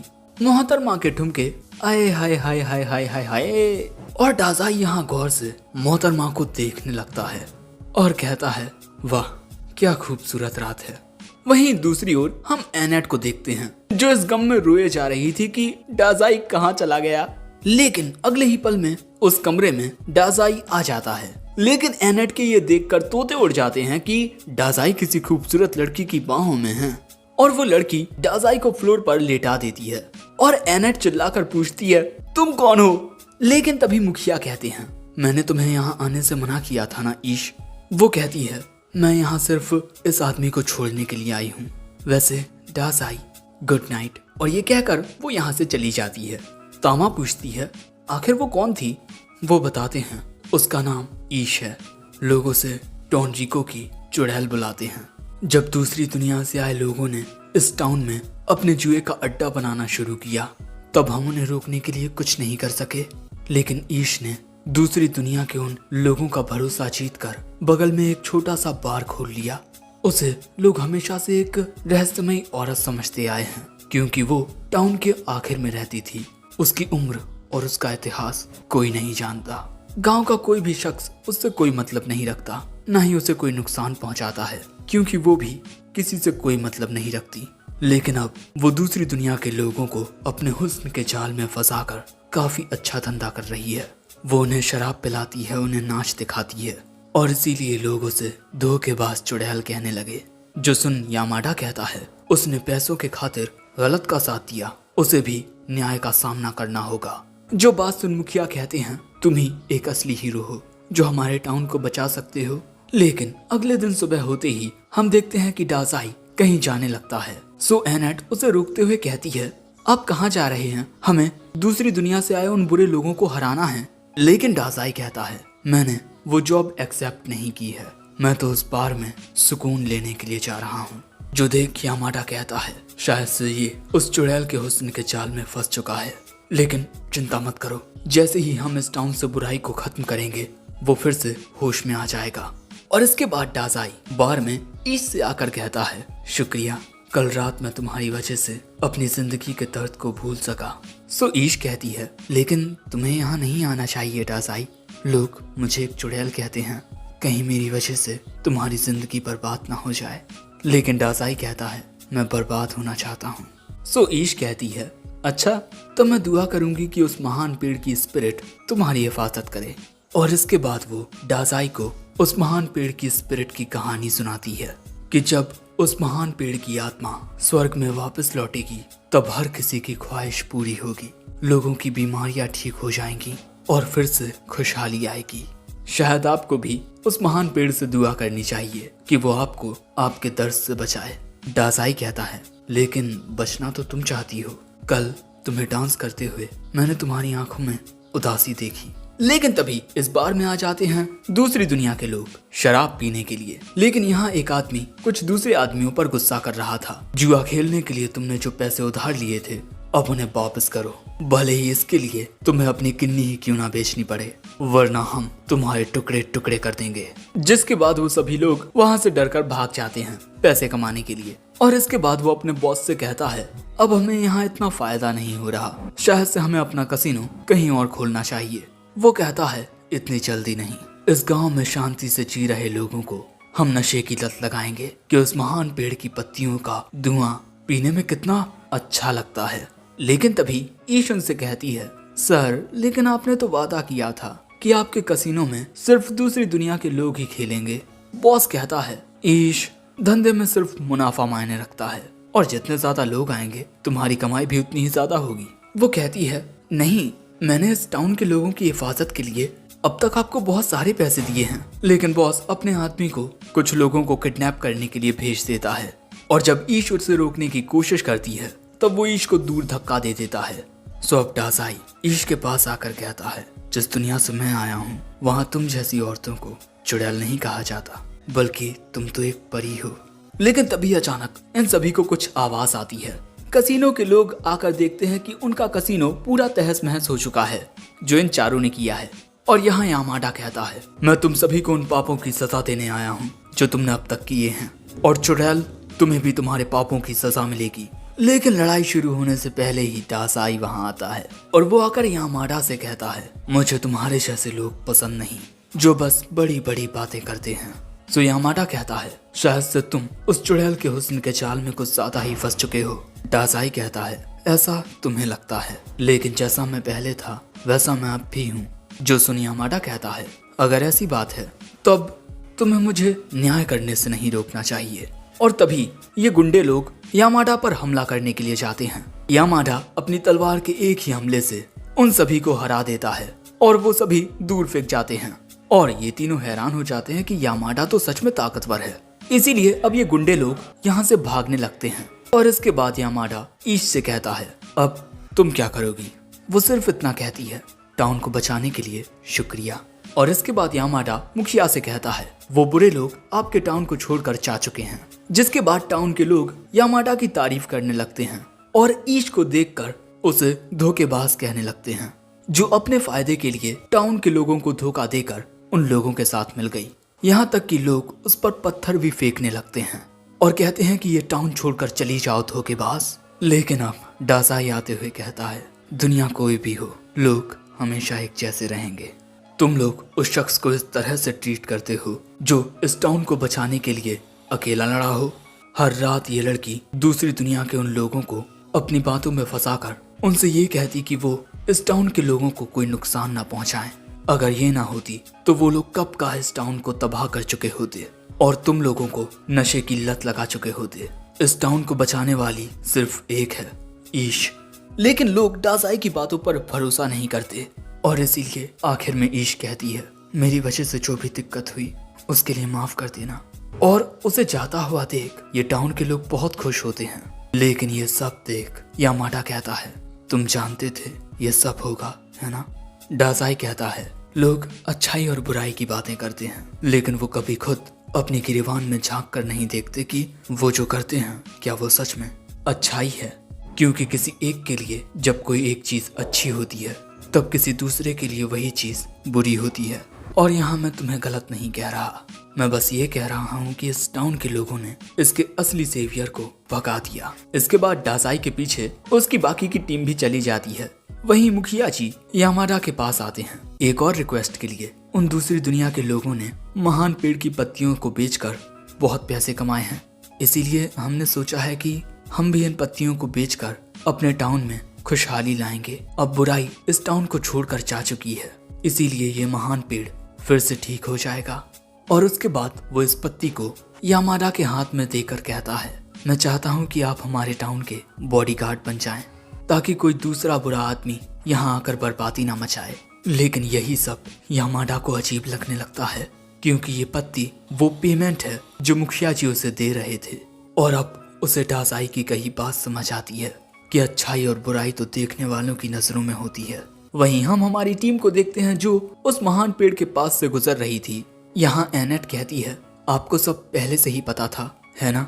वो कहता है, नहीं, मैंने भले से ही यामाडा से वो बातें कही हूँ, लेकिन मैं उससे जरा भी अलग नहीं, क्योंकि आखिर में मैं उसे बचा नहीं सका। लेकिन महान पेड़ के पास खड़ा नीर तभी इन सभी को उस पेड़ को देखने को कहता है। दोस्तों, इस महान पेड़ की सारी पत्तियां झड़ रही हैं और देखते ही देखते वो पूरा पेड़ बेजान बंजर हो जाता है। टाउन के लोगों को भी समझ नहीं आता कि आखिर पेड़ की पत्तियां झड़ क्यों रही हैं। मुखिया जी को सदमा लग चुका है वैसे। लेकिन तभी अचानक डासाई को एक रोशनी दिखाई देती है जिसमें परी बनकर उसके सामने ईश थी और वो डासाई से कहती है, मुझे समझने के लिए शुक्रिया डासाई, मैं दुआ करती हूँ कि तुम्हें अपनी जिंदगी में सुकून मिले। और ये कहने के बाद वो स्पिरिट फॉर्म में आकर डासाई के चारों ओर घूमने के बाद वहां से चली जाती है। और इसके बाद डासाई अपने हाथ की जेब में देखता है जहां पर उसकी नींद की गोलियां फिर से आ चुकी थीं। और अब डासाई को वो कहानी याद आती है कि जब महान पेड़ की आत्मा इस दुनिया से जाएगी तब बीमार लोग ठीक हो जाएंगे और लोगों की ख्वाहिशें पूरी होंगी।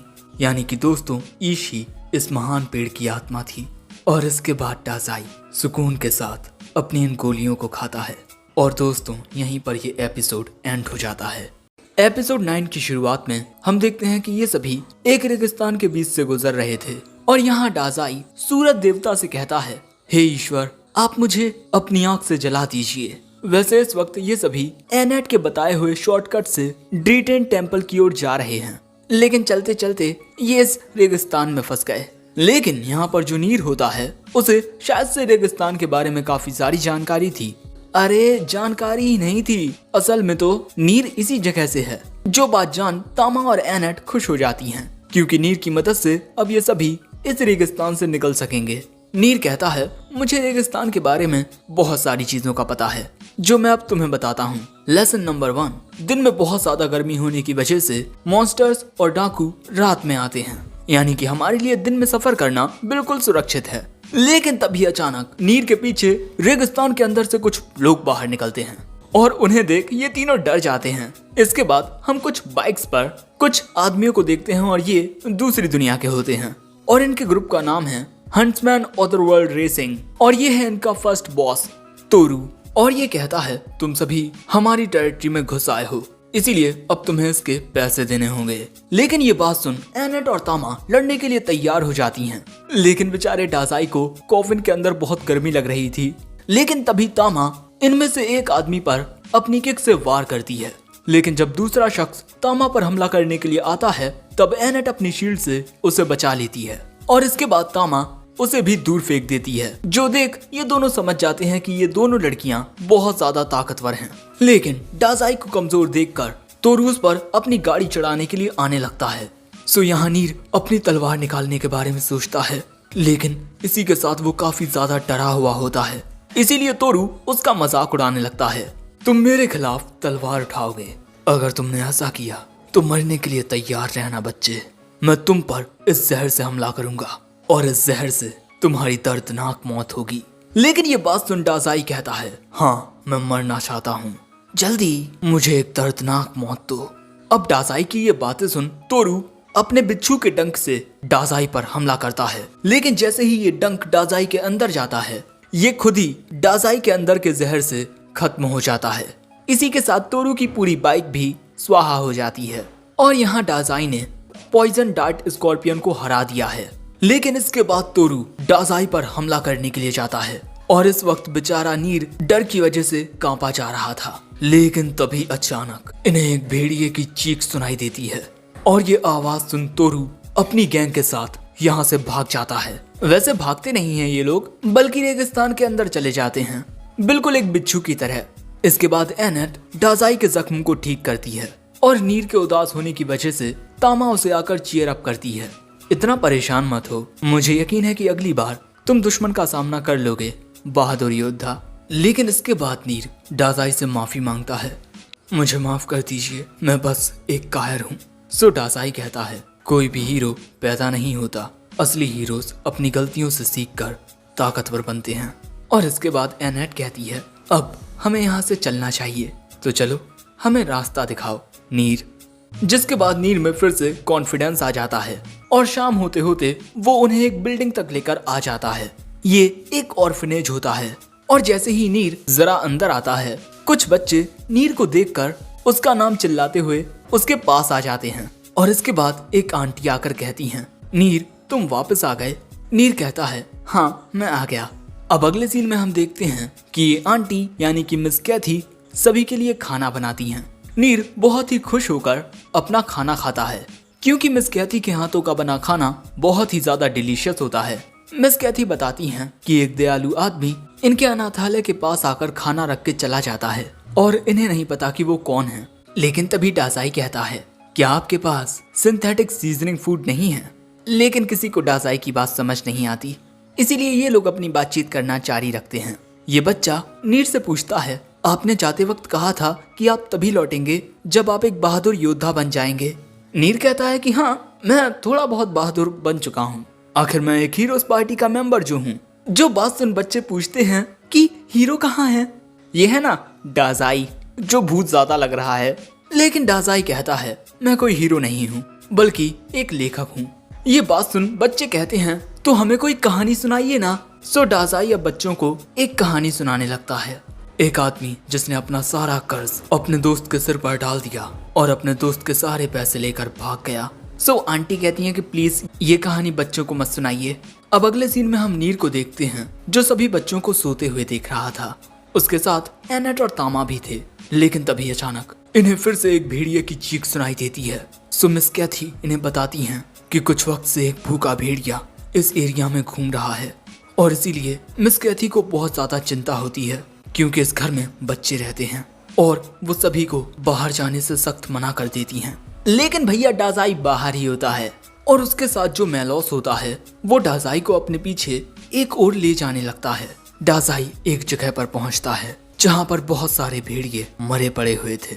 दूसरी ओर नीर सोने की कोशिश कर रहा था लेकिन सो नहीं पा रहा था और तभी अचानक नीर को खिड़की के बाहर एक साया नजर आता है जिस वजह से वो बहुत ही ज्यादा घबरा जाता है। लेकिन वो अपनी तलवार को लेकर बाहर चेक करने के लिए आता है और जैसे ही वो दूसरी ओर देखता है अचानक ही उसका सामना एक आदमी से हो जाता है और ये दोनों एक दूसरे को देखकर ही डर जाते हैं। नीर को लगता है कि ये आदमी चोर है लेकिन वो आदमी बताता है कि वो कोई बुरा इंसान नहीं है। लेकिन इसके बाद नीर वहाँ एक टोकरी को पड़ा हुआ देखता है और समझ जाता है कि यही वो आदमी है जो अनाथालय में बच्चों के लिए खाना रखकर चला जाता है और यही बात वो उस आदमी से कहता है। वो आदमी बताता है कि उसे बच्चों को मुस्कुराते हुए देखना बहुत पसंद है और उसे बच्चों को दूर से ही मुस्कुराकर खाना खाते हुए देखना पसंद है। ये बात नीर को थोड़ी अजीब लगती है लेकिन फिर भी वो उस आदमी को अपने साथ लेकर जाता है। हमें पता चलता है कि ये आदमी अपाहिज है। वो आदमी नीर से कहता है मैंने आज से पहले तुम्हें यहाँ नहीं देखा। नीर बताता है कि काफी छोटी उम्र में उसके माता पिता की मौत हो गई जिसके बाद वो इसी अनाथालय में पड़ा बड़ा और इस वक्त वो सफर पर निकला हुआ है और ये तलवार मेरे पिता की है। मैं इसीलिए सफर कर रहा हूँ ताकि एक दिन मैं एक बहादुर योद्धा बन सकूं जो उस तलवार के लायक हो और इसीलिए भी ताकि ये सभी मुझ पर गर्व कर सकें। लेकिन सच कहूँ तो इस वक्त मैं इतना हिम्मत वाला नहीं हूँ। लेकिन नीर की कहानी सुन अंकल रोने लगते हैं। नीर तुम एक बहुत अच्छे बच्चे हो, तुम्हारे पेरेंट्स को तुम पर गर्व होगा। वैसे क्या तुम मुझे अपने सफर की कहानियां बता सकते हो? वो कहता है हाँ क्यों नहीं। और दोस्तों इनकी ये बातें डाजाई सुन रहा था। इसके बाद इन दोनों को बात करते हुए सुबह हो जाती है। नीर कहता है आप हमारे साथ ब्रेकफास्ट क्यों नहीं करते? वो कहता है बच्चों के साथ खाना खाना। मुझे बुलाने के लिए शुक्रिया लेकिन उन्हें दूर से मुस्कुराता खेलता हुआ देखना ही मेरे लिए काफी है और इसके अलावा मैं इस लायक नहीं। अंकल की ये बात सुन नीर अंकल को एक जगह पर लेकर आता है। ये एक छोटी सी झील होती है और यहाँ नीर एक नारियल के पेड़ से नारियल तोड़ता है और ऐसे ही साथ मिलकर ये दोनों काफी सारी चीजों को इकट्ठा करते हैं। वहीं दूसरी ओर बच्चों ने डाजाई की हालत खराब कर दी थी इसीलिए डाजाई अपनी कब्र में सो जाता है। लेकिन तभी मिस कैथी बाहर देखती हैं कि आज बहुत सारा सामान रखा हुआ है और ये सामान अंकल और नीर ने रखा था। वहीं बच्चे डाजाई को कब्र में से बाहर निकाल लेते हैं। वैसे रात होते ही थकान की वजह से नीर सो जाता है। लेकिन तभी मिस कैथी इन्हें आकर एक बुरी खबर सुनाती हैं कि हंट्समैन अदरवर्ल्ड रेसिंग ग्रुप ने नेट को किडनैप कर लिया है। तोरू का कहना है कि ये रेगिस्तान इनकी टेरिटरी है इसीलिए यहाँ आने पर डाजाई और बाकी सबको पैसे देने होंगे वरना इस बच्चे के साथ बहुत बुरा होगा। अब ये देख तामा कहती है हम नेट को बचाने के लिए जाएंगे और ये तीनों बाहर आ जाते हैं इनका सामना करने के लिए। लेकिन इस बार तोरू अपने पूरे ग्रुप के साथ आया था। इसके बाद हम देखते हैं कि एनेट और तामा इनका सामना करने लगते हैं लेकिन नीर अभी भी कांप रहा था और तभी अंकल आकर नीर को अपने साथ ले जाते हैं। लेकिन इसके बाद अंकल देखते हैं कि नीर खुद को एक कायर कहते हुए रो रहा है और नीर को रोता हुआ देख अंकल को अचानक ही कोई बच्चा याद आता है और अब अंकल नीर से कहते हैं मेरी पिछली दुनिया में मैंने अपने पैरों की वजह से कुछ बहुत ही जरूरी खोया है लेकिन अब मेरे पास ताकत है। और इसके बाद जैसे ही अंकल चांद को देखते हैं हम देखते हैं कि अंकल की बॉडी ट्रांसफॉर्म होने लगती है। मेरे पास वो ताकत है जिससे मैं उस बुरे आदमी को खत्म कर दूंगा जिसने तुम जैसे प्यारे बच्चे को उदास किया है। और हम देखते हैं कि अंकल एक भेड़िए में ट्रांसफॉर्म हो जाते हैं और डाजाई ये सब देख रहा था। और इसके बाद ये भेड़िया तोरू के सामने आता है जिसे देख तोरू घबरा जाता है और इसके बाद ये भेड़िया तोरू के ग्रुप के लोगों को खत्म करने लगता है और ये देख तोरू घबराकर नेट को वहीं फेंक कर यहाँ से भागने लगता है। लेकिन ये भेड़िया तोरू का पीछा करते हुए कहता है कमजोर हमेशा ताकतवर से डरकर भागता है और आज मेरे पास ताकत है। उन लोगों ने मुझसे उस दिन मुझसे कुछ बहुत ही जरूरी छीन लिया था। वो भी इसी की तरह बुरे लोग थे और बुरे लोगों को उनके किए की सजा मिलेगी। और इसके बाद वो तोरू पर हमला कर देता है। लेकिन ये देख नीर को अंकल की बातें और उनके साथ बिताए हुए वो पल याद आते हैं, जिसके बाद नीर हिम्मत दिखाकर अपनी तलवार बाहर निकालता है और अंकल के वार को रोकता है। अगर अंकल आपने ऐसा किया तो आप कभी भी वो दयालु इंसान नहीं बन पाएंगे जो आप पहले थे।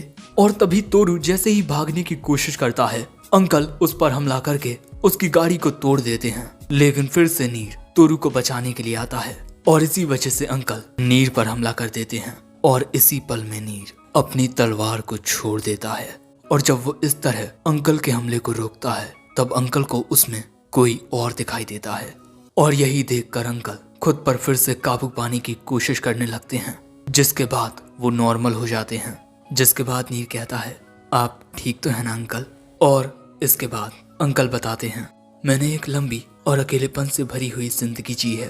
तुम्हारी ही तरह मैंने एक छोटी उम्र में अपने माता पिता को खो दिया था और तब से मैं अकेला जी रहा था। लेकिन एक दिन एक बच्चे ने मेरी मदद की। मैंने अपनी जिंदगी में पहली बार दयालुता का अनुभव किया था, लेकिन मेरी खुशियों को मेरी ही नजर लग गई। बुरे बच्चों ने मेरे सामने उस दयालु लड़के को पीटा और मैं चाहकर भी उस वक्त कुछ ना कर सका और वहां से मैंने भागने की कोशिश की और तभी मेरी ट्रक से एक टक्कर हो गई। और इस दुनिया में आने के बाद भी वो गुजरा हुआ दिन हर दिन मेरी नजरों के सामने आता। काश उस वक्त मेरे ये पैर काम करते तो मैं उसकी मदद कर सकता था। लेकिन ये बातें सुनते हुए और उसकी कहानी को लिखते हुए डाजाई कहता है, क्या सच में तुम्हारे पैर ही वो वजह थे जिस वजह से तुम उसकी मदद ना कर सके? मुझे तो लगता है कि तुम्हें बस एक ऐसा बहाना चाहिए था जो तुम अपने कमजोर से दिल को दे सको। लेकिन तभी नीर डाजाई से कहता है, हर कोई आपकी तरह ताकतवर नहीं होता। मैं समझता हूँ कि वो कैसा महसूस कर रहे हैं। मैं हमेशा से झूठ बोलकर भागता रहा हूँ, बिल्कुल किसी कायर की तरह। लेकिन इसके बाद भी अगली बार के लिए मैं अपनी पूरी कोशिश कर रहा हूँ ताकि मैं अगली बार भी खुद से ही ना हार जाऊं। इसीलिए प्लीज हर एक चीज का दोष उन्हें मत दीजिए। जो बात सुन अंकल नीर से कहते हैं, तुम सच में एक बहुत दयालु लड़के हो, लेकिन तुम यहाँ एक गलती कर रहे हो। जब मैंने अपनी ताकत की वजह से खुद पर से काबू खो दिया था तब तुम मेरा सामना करके मुझे होश में लाए, जबकि तुम्हारे पास कोई खास ताकत नहीं थी। एक बहादुर योद्धा का मतलब यही होता है। वहीं दूसरी ओर मैं बस एक ऐसा कायर हूँ जिसको बहाने देना आता है। लेकिन अगले ही पल में डाजाई की किताब ग्लो करने लगती है और उसके पन्ने अंकल को घेर लेते हैं। हो सकता है कि तुम एक कायर आदमी रहे हो, लेकिन उस वक्त में तुम सबसे ज्यादा दयालु भी रहे हो। तुमने अनाथालय के इन बच्चों के लिए इस एरिया के आसपास के मॉन्स्टर्स को खत्म कर दिया। दूसरों को जब उनकी ख्वाहिश से ज्यादा ताकत मिल जाती है तब वो अपने ऊपर से काबू खो देते हैं। लेकिन तुमने अपनी ताकत का इस्तेमाल दूसरों की मदद करने के लिए किया। और नीर, तुम सही कहते हो, मुझे इस आदमी को कायर नहीं कहना चाहिए। जिसके बाद डाजाई एक पन्ने को लेकर फाड़ देता है और अंकल के नीचे एक समनिंग सर्कल क्रिएट होता है। और तभी नेट आकर अंकल को शुक्रिया कहता है उसे बचाने के लिए और उस खाने के लिए भी जो अंकल अब तक उनको देते आए हैं। इसीलिए अंकल अब मुस्कुरा कर कहते हैं, मैं बहुत खुश हूँ जो मैं तुम सभी से मिला। शुक्रिया नीर। और ये कहने के बाद समनिंग लाइट अंकल को उनकी दुनिया में वापस भेज देती है। नीर डाजाई से पूछता है, अंकल कहाँ गए होंगे? डाजाई कहता है, आखिर किसे पता। दूसरी ओर हम अंकल को उन्हीं की दुनिया में देखते हैं और सब कुछ वहीं से शुरू होता है जब अंकल को ट्रक ने टक्कर मारी थी। अंकल जिंदा होते हैं और तभी अंकल के पास वही लड़का आकर कहता है, थैंक गॉड आप ठीक हैं। मुझे तो लगा उस ट्रक ने आपको उड़ा दिया। और उस लड़के को अपनी आंखों के सामने देख अंकल खुशी के मारे रोने लगते हैं। और दोस्तों, इसके बाद अंकल अपने पैरों पर खड़े होते हैं और यहाँ उनका साथ वो लड़का देता है। दोस्तों, मुझे ये एपिसोड बहुत ही ज्यादा पसंद आया। तुम लोग कमेंट करके जरूर बताना कि तुम्हें कैसा लगा। और सच कह रहा हूँ, ये एनिमे सच में बहुत ही ज्यादा लाजवाब है। इसके पास 3 एपिसोड और बाकी हैं। उन्हें देखने के लिए इस वीडियो पर ज्यादा से ज्यादा लाइक, कमेंट और शेयर करो। साथ ही चैनल पर नए आए हो तो सब्सक्राइब कर दो और अगर हो सके तो हमारी मेंबरशिप को ज्वाइन कर लो। काफी फायदे मिलेंगे तुम्हें। वैसे सायोनारा।